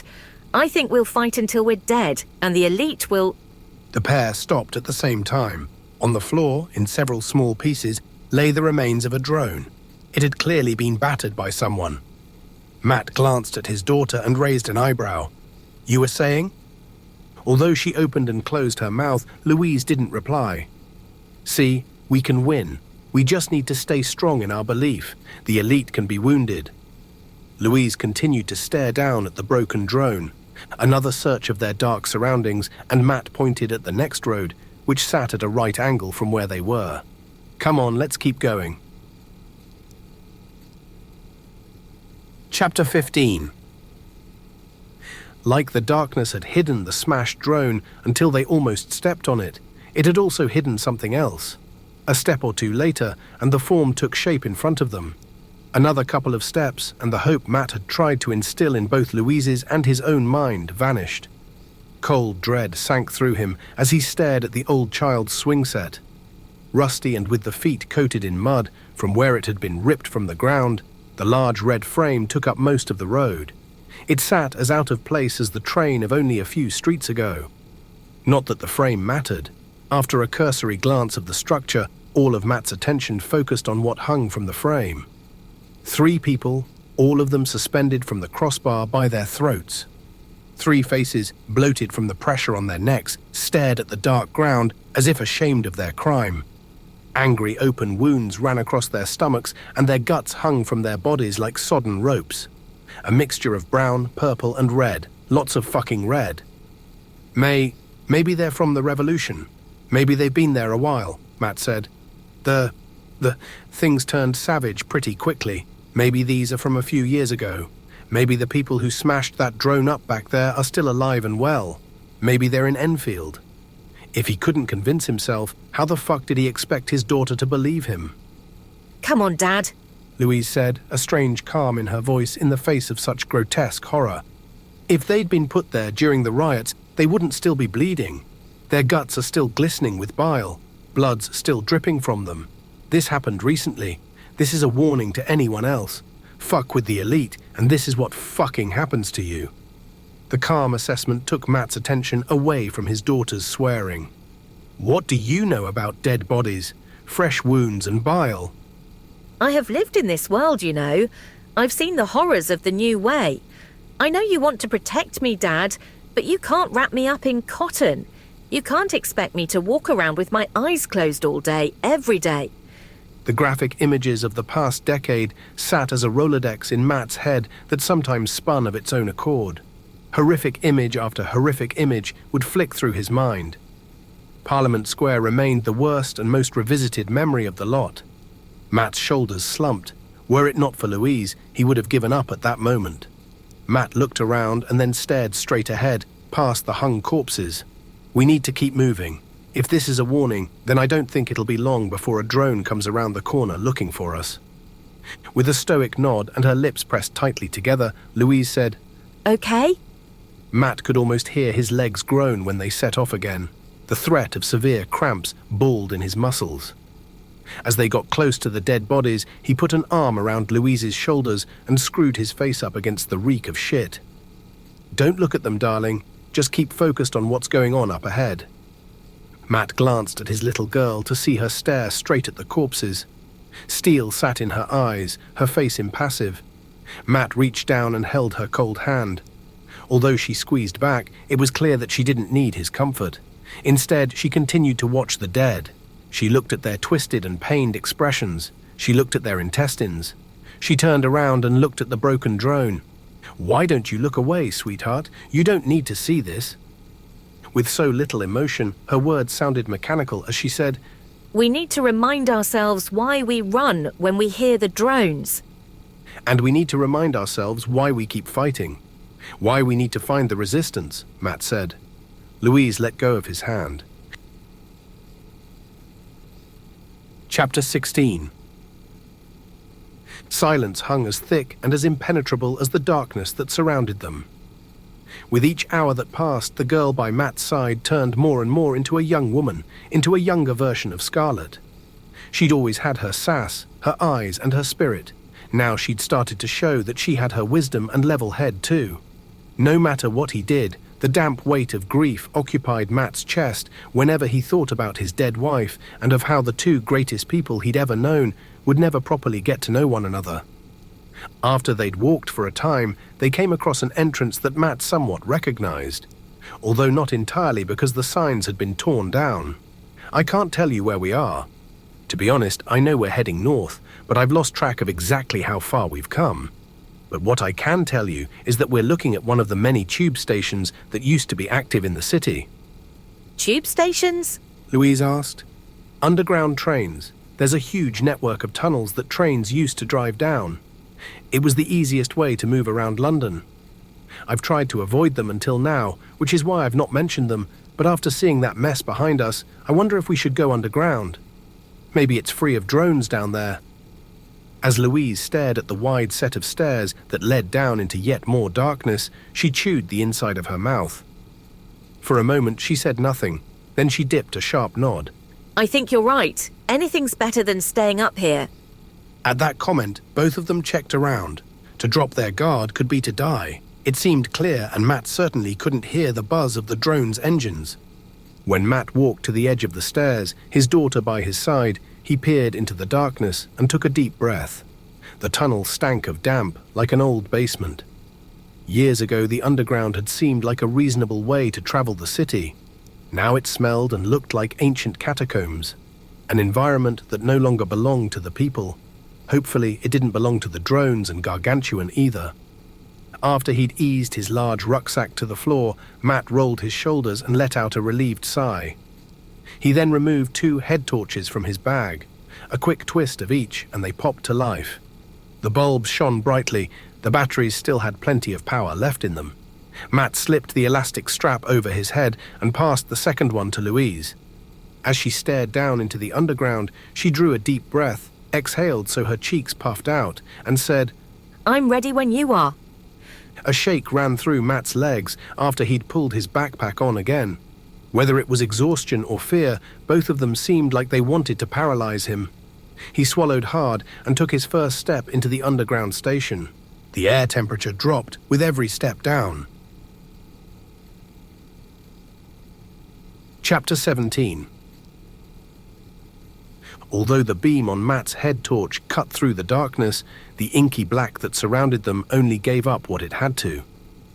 The beam seemed to exist only because the all-encompassing dark gave it permission to do so. Jesus, Matt said, and his voice echoed in the cavernous space. We're only a flight of stairs down. Imagine how dark it's going to be when we get into the tunnels. Such a mature girl most of the time, the meek voice of Louise answered. I'd rather not, thanks. Sorry, darling. Matt shook his head. Sorry, I wasn't thinking. Not helpful, eh? Wherever Matt looked, his head torch illuminated. Everywhere else remained filled with the creatures of his imagination. If the lights suddenly came on down there, they could be surrounded. Drones, monsters, ghosts, whatever they were, they'd watch as they waited to pounce, and they would most definitely have the upper hand over the pair. Gooseflesh rippled over Matt's torso, and he fought his own reluctance as he continued forward. Although he recognized the underground station from what little he could see of it, Matt couldn't be sure where they were. A lot of the stations looked the same. The tiles that had once made up the floor had come away in many places and lay as broken pieces beneath their feet. When he didn't stand on a loose tile, Matt's foot fell into the slight dip of a gap left by the absence of one. Occasionally, either he or Louise would kick a shard, and it would skitter off into the darkness. Each time it did, Matt snapped tight and stared at the small piece of ceramic until it stopped. After a short while, they came upon a line of silver pod-like machines. What are these things? Louise said. She spoke in no more than a whisper, yet her voice carried through the abandoned station and flew off into the abyss. We called them ticket barriers, Matt replied. Before Louise could ask him, he elaborated. In the old days, you'd buy a ticket to ride on public transport. You'd put that ticket in one of these machines to gain access to the station. It saved guards having to man every entrance and exit. If your ticket wasn't valid, the barriers didn't open for you. When they got to one of the ticket barriers, Matt pushed the black plastic gates and they swung open. You never used to be able to do this. They'd hold firm until you slipped your paper ticket in here. He pointed at the ticket slot before he stepped through and held the gate open for his daughter. They came to the top of one of the escalators and Matt looked down the long metal staircase. Not that he could see all the way, but the torch showed them enough to realize they ran far down underground. These used to move constantly, he said, a rolling staircase that you stepped on and it carried you down to the platform. Why didn't you walk? Good question. Matt laughed and with a shake of his head said, we used to be obsessed with efficiency. If we could remove the effort from an action, we would. The path of least resistance was well trodden by the modern man and woman. Although, to be fair, a lot of people would have heavy bags and suitcases, and some people didn't have the fitness to walk up huge flights of stairs like this, but maybe that was because we had escalators. Chicken, egg, and all that. The beam of Louise's torch fell on Matt. She clearly didn't understand the last comment about chickens and eggs, but Matt didn't bother to explain. After Matt had walked down a couple of steps, he stopped and looked back up at his daughter. She remained at the top, her eyes wide, her frame wound tight. Her head torch blinded him, and Matt had to raise his hand to protect his eyes from the strong beam. You okay? The torch shook from side to side. I've got a bad feeling about this. Come on, there's nothing to be scared of. Sure, it's dark, but that's it. There's nothing down here, I promise. How can you promise that? Matt didn't answer. He couldn't promise her, and they both knew it. At the bottom of the escalator, Matt waited for Louise to come down the last few steps before he set off again in the direction of the platform. The once painted walls had shed their paint and the flakes littered the floor like ash. Where posters and advertising had been, there remained either shreds of paper or large unpainted spaces. Even the signs with the maps on them had vanished. Everywhere smelled of damp and dust.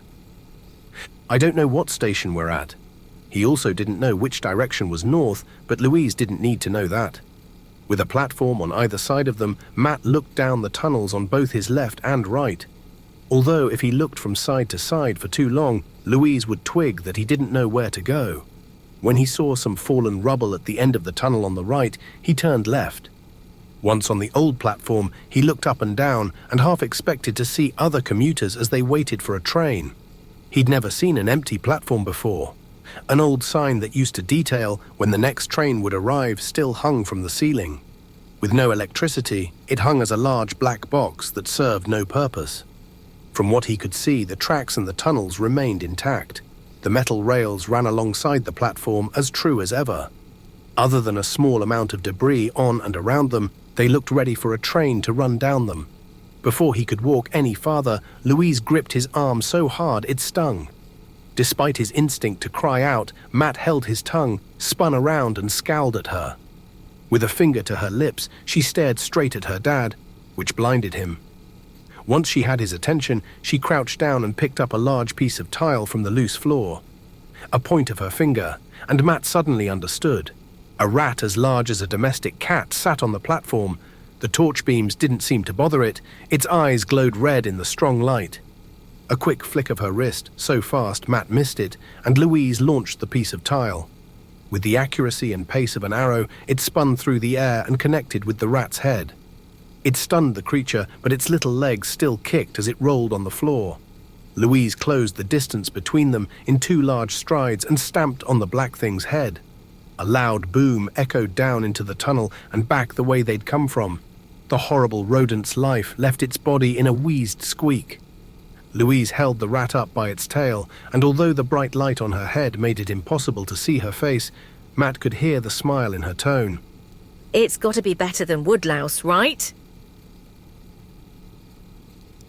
Chapter 18.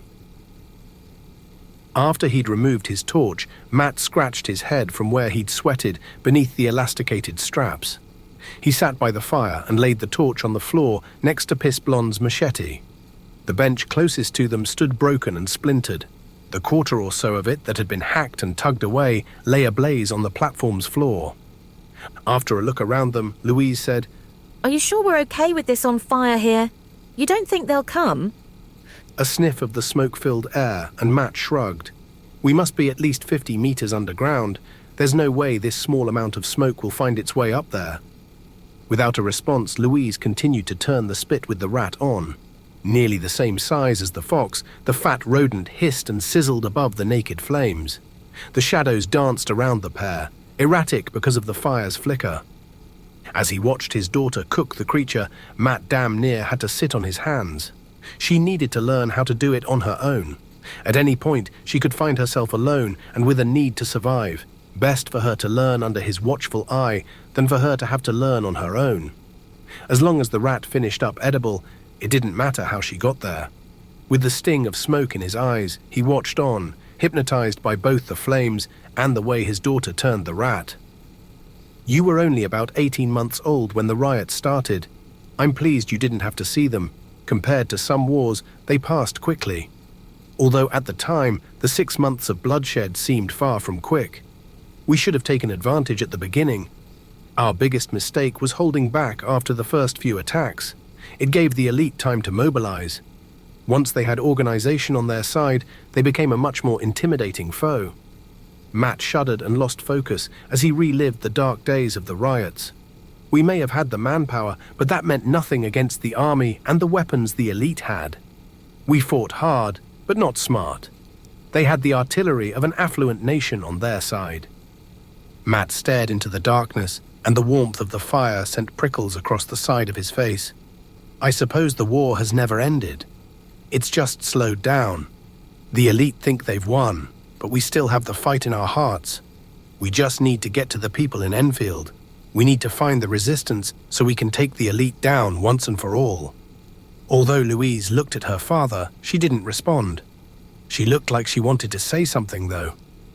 Before the revolution, the elite did a good job at pretending they had our interest at heart. Matt laughed. They didn't give a fuck about anyone but themselves. They never have. With their hand up the arse of whichever politician that represented them at the time, they placated the people with lies and deceit. They kept our lives busy with their illusion of democracy. But we called them out on it, and I promise you, Louise, it ain't over. When we get... Before Matt could finish, a familiar hum cut through his rant. He shook as he looked at the tunnel they'd entered the platform through. The hum grew louder. Suspended in mid-air, the drone's round body, a 360-degree camera, watched the pair. Just before its alarm went off, Matt said, "Fuck." The shrill call to a gargantuan rang so loud it echoed through Matt's skull. Its sharp tone made him dizzy. Chapter 19. Matt stood up and tugged on the already broken beam of wood on the nearby bench. At first it didn't move, so he tugged harder and it came free with a loud crack. The drone's alarm continued its high-pitched squall. In just 3 steps, Matt closed the distance between him and the machine. He gripped the wood with both hands, wound it back, and swung for the round-bodied drone. The alarm halted with the crash of glass. The outer shell of the drone showered the tiled floor, but its metal innards remained suspended in mid-air. Matt swung at the thing again, and each subsequent swing tore at the muscles in his back. It wobbled with each hit, but somehow the drone maintained its hovered position like something held it there other than its small engine. A loud roar, and Matt delivered his final heavy swing. The drone crashed to the ground with a loud whack. When Matt turned to Louise, he saw her frozen to the spot as she stared back at him. Heavy pants got in the way of his words, but after a few seconds he finally said, "Get your head torch on. We need to get moving. Now." Louise sprung to life, gathered up the head torches, threw his to him, and slipped on her own. Matt discarded his lump of wood, and it clattered on the platform before it fell down onto the tracks. He ran to the fire and grabbed his rucksack from beside it. When he slipped it on, he bit back his scream. The well-worn trenches of pain where the straps had sat burned from the familiar pressure. But Matt pushed through it, gritted his teeth, and followed his daughter down onto the train tracks and into the darkness. At first they moved at a gentle jog, but after no more than 100 meters, Matt's head spun, and he had to slow down. The straps on his backpack felt like red-hot blades as they cut into his body once again. Besides, if they ran too fast in the dark, one of them would surely fall. He breathed heavily as they walked and fought to keep up with his little girl, but he lost ground with every step. Blind beyond the 10-meter range of their head torches, the pair followed the tracks. Louise stopped and turned around to look back at Matt. Where will this take us? A shrug clawed at the pain in Matt's already sore shoulders, and he drew a sharp breath through his clenched teeth. "Dunno," he finally said, "but hopefully it'll take us away from the gargantuan that has no doubt woken up to that drone's call." After about 3 minutes, Matt's lungs burned. His last swig of rainwater swam in his guts, like his body would never absorb it. A look behind showed him more darkness. When he stopped, Louise did too. It silenced the crunch of their feet over the large stones that the track rested on. Then he heard it, and a hot rush of fear surged through him. The hum, although distant, had a thickness to it that couldn't have been made by just one drone. "Can you hear that?" he said. Louise didn't reply. No matter how hard he squinted, he only saw darkness behind. When he reached over and grabbed Louise's shoulder, she jumped and stared at him, her eyes wide and her breaths short and sharp. His words came out as a hiss. "We can't outrun these things, but I have a plan." When Matt moved to one side of the tunnel and hunched down into a ball, Louise copied him. He pulled his long coat over the top of them, and they both flicked their head torches off. Hopefully the dark presented the same troubles for the drones as it did for them. Hopefully they'd sail straight past the pair. Matt screwed his nose up at the combined reek of both of their stale breaths. Even his own halitosis offended him. Not that dental hygiene ranked as a high priority now, but Scarlett would have made sure that Louise took better care of her teeth. The hum of what sounded like at least 30 drones came down the tunnel toward them. Matt shook beneath his coat. What had seemed like a good idea suddenly seemed like a fucking stupid thing to do. Of course they'd find them there and call to the gargantuan. What an idiot. Why had he stopped running? The hum grew louder, the collective buzz of a swarm of drones. When they got close, Matt ground his jaw and held his breath. The pound of his heart rocked his entire body. He expected the shrill alarms to go off as one deafening call. Instead, the sound buzzed past them and continued down the tunnel. They'd missed them. He snorted a laugh. The plan had worked. The sound of the drones had died down after a few minutes, and Matt spoke in a whisper. "It's worked, Louise. It's actually worked." With that, he flicked his head torch on and pulled the coat away. The drones had gone. He laughed. "It's fucking worked." Chapter 20. For a while, the only sound in the dark tunnels was the crunch of Matt's and Louise's feet. Matt walked over to his daughter and put his arm around her slight frame. "The drones can be avoided. If we're canny, we can beat the elite. When we find the resistance, we'll win this war. I can feel it in my bones." Louise sighed but didn't respond. Matt should have asked if she was okay, but if he did that, it may encourage a conversation he didn't want to have. His hope hung by a frayed thread, and he couldn't let her challenge it. To keep going, he needed to believe that the revolution hadn't died. Thirst tugged on Matt's throat as he walked, but the muddy rainwater still swilled in his guts. Every time he swallowed, his tacky trachea pinched and a small rush of nausea rose up in him. Several burps and hot, muddy bile lifted up onto the back of his tongue. His face twisted from the acid kick. While Matt got over the strong taste, Louise stopped and pointed at the wall. "Look." Matt turned his own head torch in the same direction as Louise's. A white dove had been spray-painted on the wall next to what seemed to be a tunnel busted through the brickwork. A giddiness ran through Matt that made his skin tingle. What is it? Louise asked. After he'd opened and closed his mouth several times, Matt finally found his words. "It's the white dove of the revolution." He grabbed his daughter's hands. "They're still active, Louise. We've found them." Chapter 21. The smell of damp earth permeated every inch of the tight tunnel. Cold and claustrophobic, Matt did his best to ignore the panic inside of him as the pair pushed on.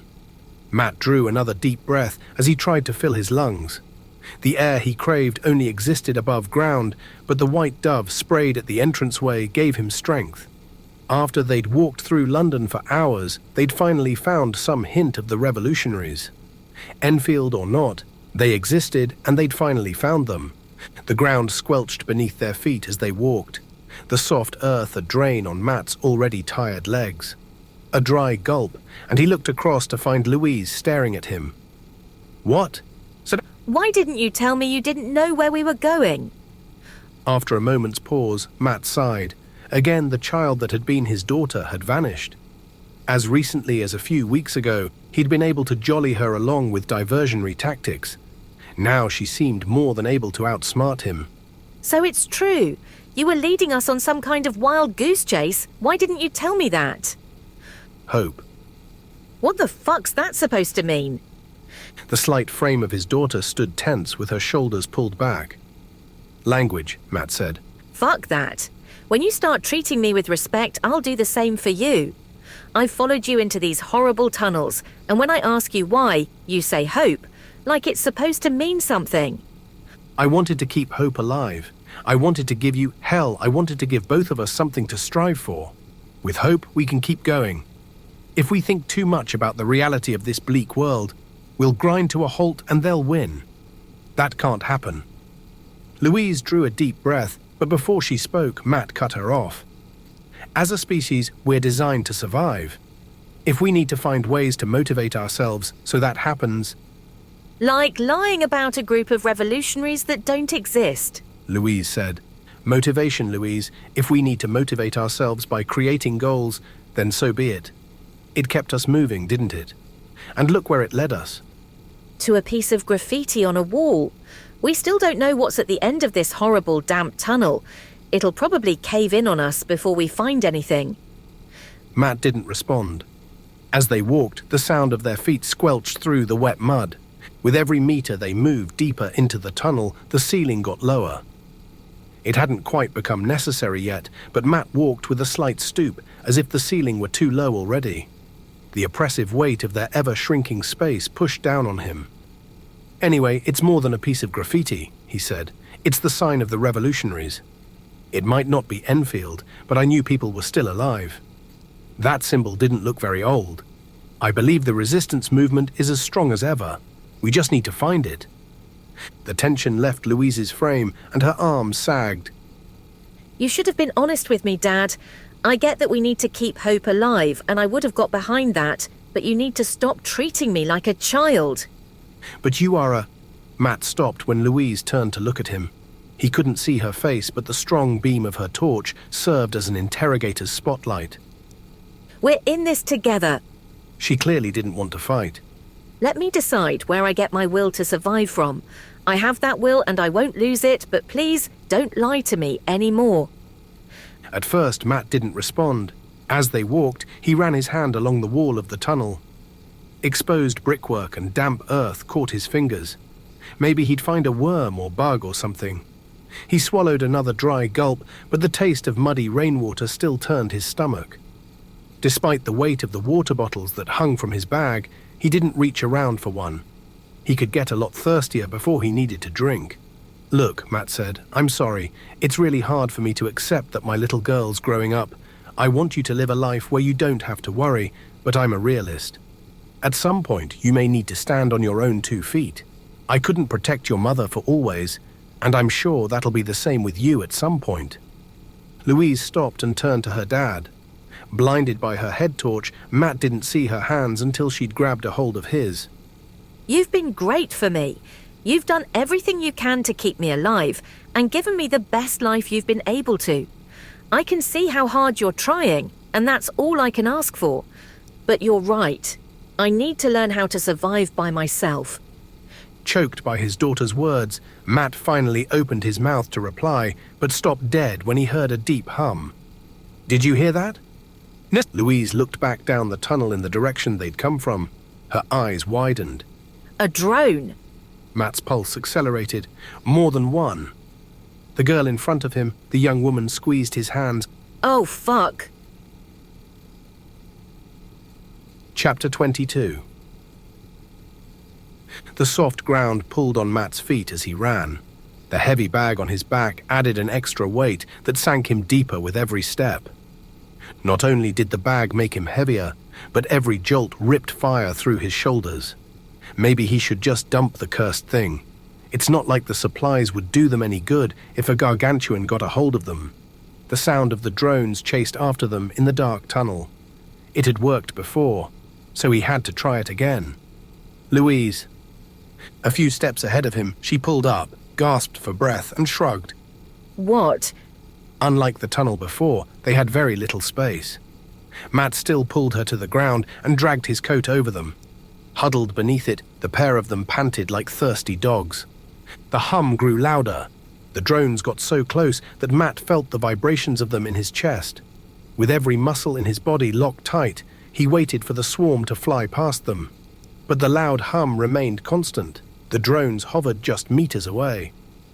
Although Matt and Louise waited for a few more seconds, it seemed pretty fucking obvious that they'd been spotted.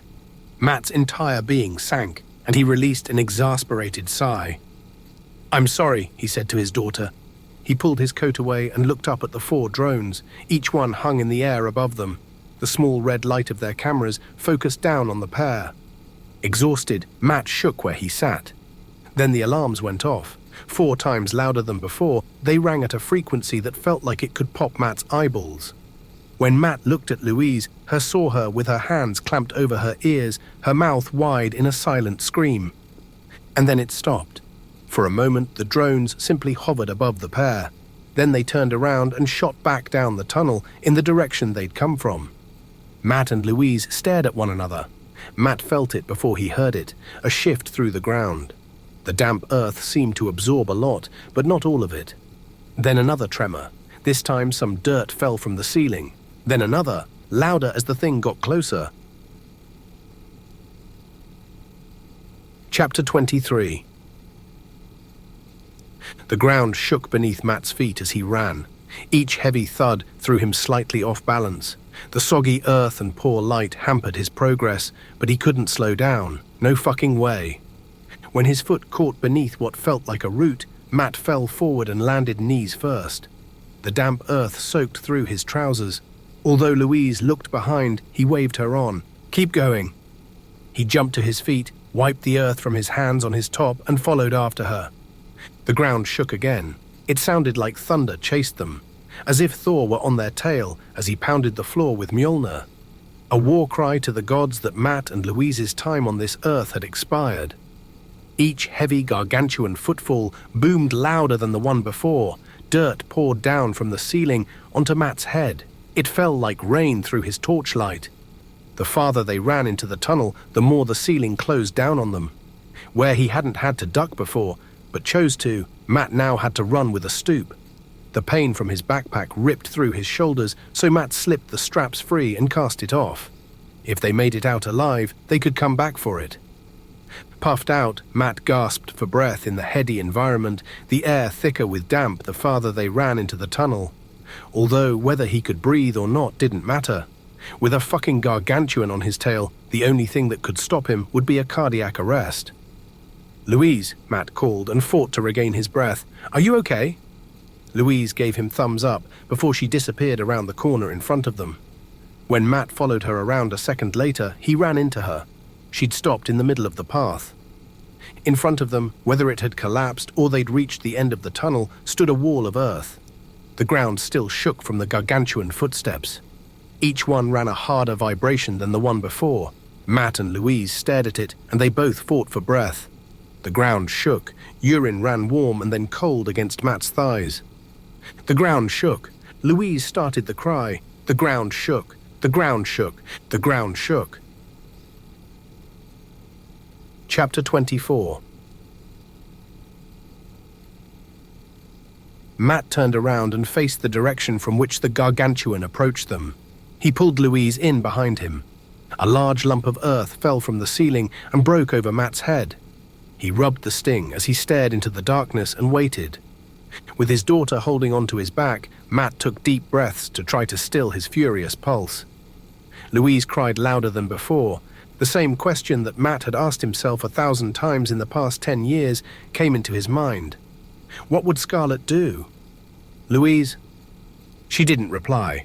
Another lump of mud broke over Matt's head. He kept his focus on the tunnel. Louise. Although weak, she forced the word out. Yeah. I want you to trust me, okay? Heavy sobs answered him. I want you to trust what I'm about to do. You want me to talk to you like an adult, so that's what I'm going to do. The fact is, we're fucked. At least one of us has to go. I want it to be me. She cried harder. The elite don't give a fuck about children, and that's how they will view you. They never have, and they never will. So while they never valued children's welfare, I don't think they'll try to kill you either. I want you to hide, okay? The same meek voice replied, Yep. Good girl. Yet another dry gulp, and Matt filled his lungs. It did nothing to calm him down. A large stone fell from the ceiling and cracked him on the head as he stared into the dark. It rocked him, but he shook the dizziness away and managed to remain upright. Chapter 25. Stood in a shower of dirt, Matt's heart beat on the edge of a panic attack. The footsteps of the gargantuan boomed like a tribal drum that came for them down the tunnel. I'm sorry I let your mum die, Matt said. I'm sorry I didn't do more to save her when the elite army beat her to death. Tears blurred his sight. I watched it happen. I watched every brutal second of it, and I did nothing. The footsteps thudded. I was a selfish arsehole. I should have done more. The strength returned to Louise's voice when she said, No, you weren't, Dad. You had to let it happen. You couldn't have risked your life too. Someone had to look after me. The image of Scarlet cradling a pretend baby at Matt from the other side of Parliament Square flooded his mind.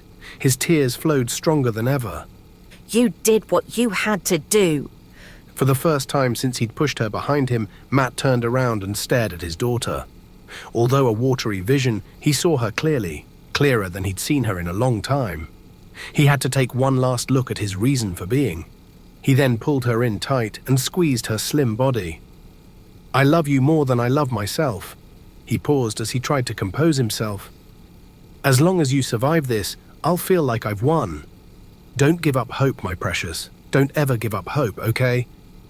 Louise's head torch bobbed up and down in a nod, but she didn't speak. Whatever they take away, they can't take away the love I have for you. My soul will eternally cherish you, and they can't do anything to damage that. You're a young woman now. You can make it on your own. The ceiling shifted and shook above them. What looked like fault lines opened up, and Matt had to cover his head to try to find some protection from the mud and rock onslaught. Light flooded into their space. A hole had been torn through the ceiling. Blinded by the brightness, Matt blinked several times and rubbed his eyes. Once his vision had cleared, it took him a couple of seconds to find his words. What the hell?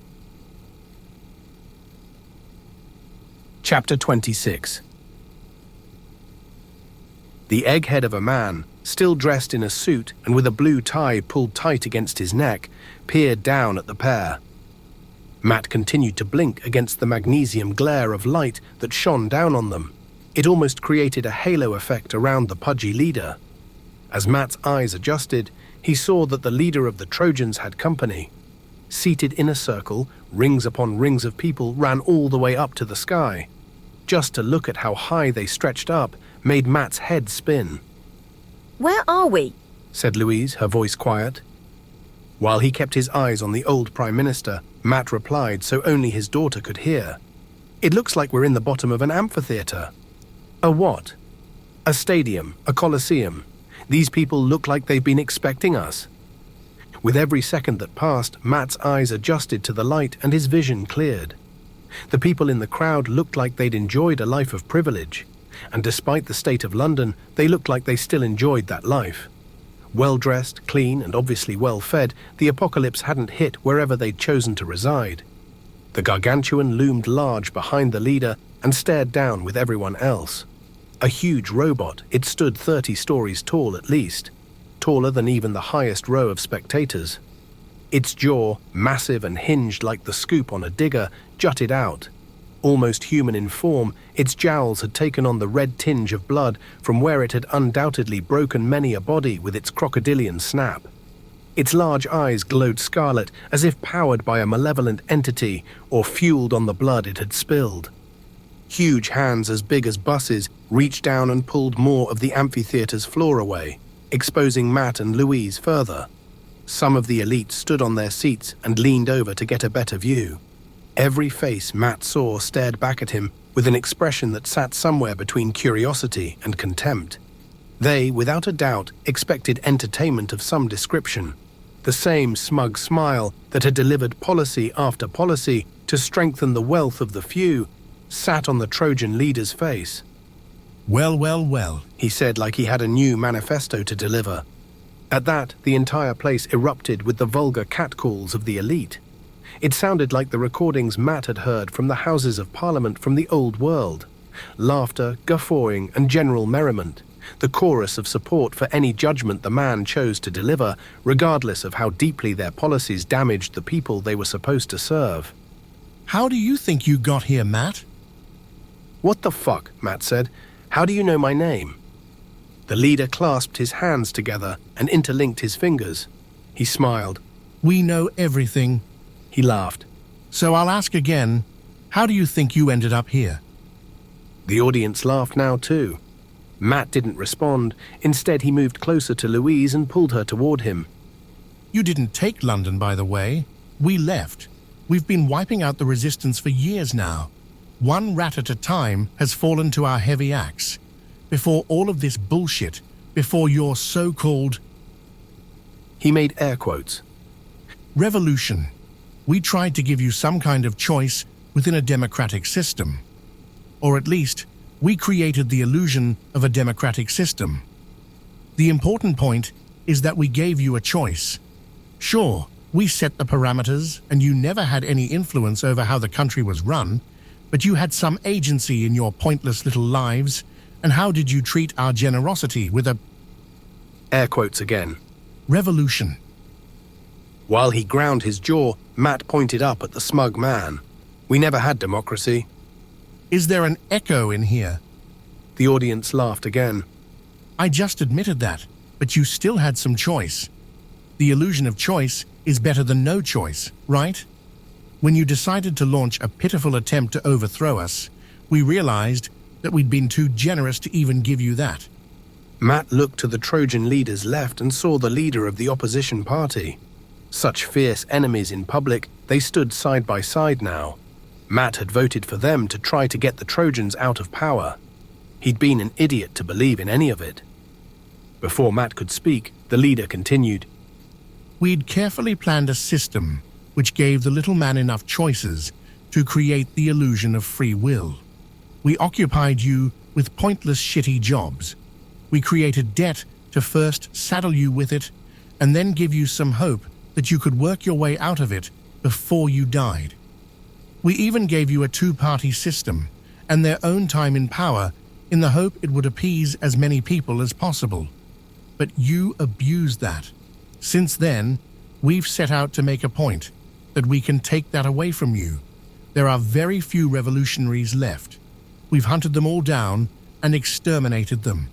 You're one of the last ones. You should be pleased we let you live for so long. Before Matt could reply, he said, Since you were born, we've shaped your life. A pause as he smiled at Matt. We wanted to make that point painfully obvious tonight. Matt shook his head, then screwed his face up at the leader. What the hell are you talking about? Did you notice how many closed roads there were between there and where you are now? How many sinkholes? How many diversions you had to make down alleyways? We led you to the cannibals' warehouse just so we could destroy them in front of you. You didn't go there because you knew it. You followed our breadcrumbs, and we did it just to instill more fear in you. Did you notice how the sign of the revolutionaries appeared on the tunnel that led here? How the first swarm of drones in the tunnel ignored you? They have infrared. They knew you were there. We set up a rat run and watched you run it. And we did it all just to prove that you should have been grateful for what we originally gave you. Instead, you abused it and launched a pitiful attempt to overthrow us. His face reddened, and he jabbed an angry finger at Matt. Your wife burned down number 10. What you needed to learn today is that we play the drum, Matty boy. We choose who lives and dies. We always have. If you have so much control, Matt said, then why didn't you kill me straight after you killed Scarlet? A casual shrug, and the leader said, We preferred to let you to watch it from the other side of Parliament Square. The air left Matt's lungs and his legs buckled. He only just managed to remain upright. You knew I was there. Of course. We then decided to let you live with the decision you'd made. The reason we've chosen this moment to reveal ourselves is because you currently have the strongest bond with your daughter that you'll ever have. Much longer, and she'll become more self-sufficient and pull away from you. Nature will push you apart. We thought this would be the most painful time for you. Panic rushed through Matt as the calls of "Hear, hear" and "Right on" echoed through the amphitheater. Most painful time for what? Instead of a response, the smug leader said, We're the master race, and you're the mongrels. You've lived off our scraps, but you don't even deserve that anymore. The ground shook as the gargantuan stepped forward. It blocked Matt's sight of many of the spectators in the amphitheater. A long view up its huge skyscraper body made Matt tremble where he stood. When the metal monstrosity lifted its leg, its hinges groaned like a sinking ship being torn apart by gallons of water. Stood in its deep shadow, Matt's blood ran cold. With his arm raised, the leader looked around at his peers. Matt looked up at the bottom of the massive foot. It hung motionless above them as if gravity had no effect on it. The length of a train carriage and twice the width, it remained above him and his daughter. Imprinted on the bottom read one word, Trojan. Matt pulled Louise in closer and squeezed hard. She shook as much as he did, if not more. I love you, darling, he said. I love you with all my being. The leader laughed, and his shrill cackle echoed through the vast open arena. The mirth left his face when he looked down again. His glare bore into Matt, and disgust dragged a sneer across his loose jowls. We own you. We always have. He then dropped his hand. Like a meteor on a crash course with Earth, the heavy foot of the gargantuan rushed toward Matt and his daughter.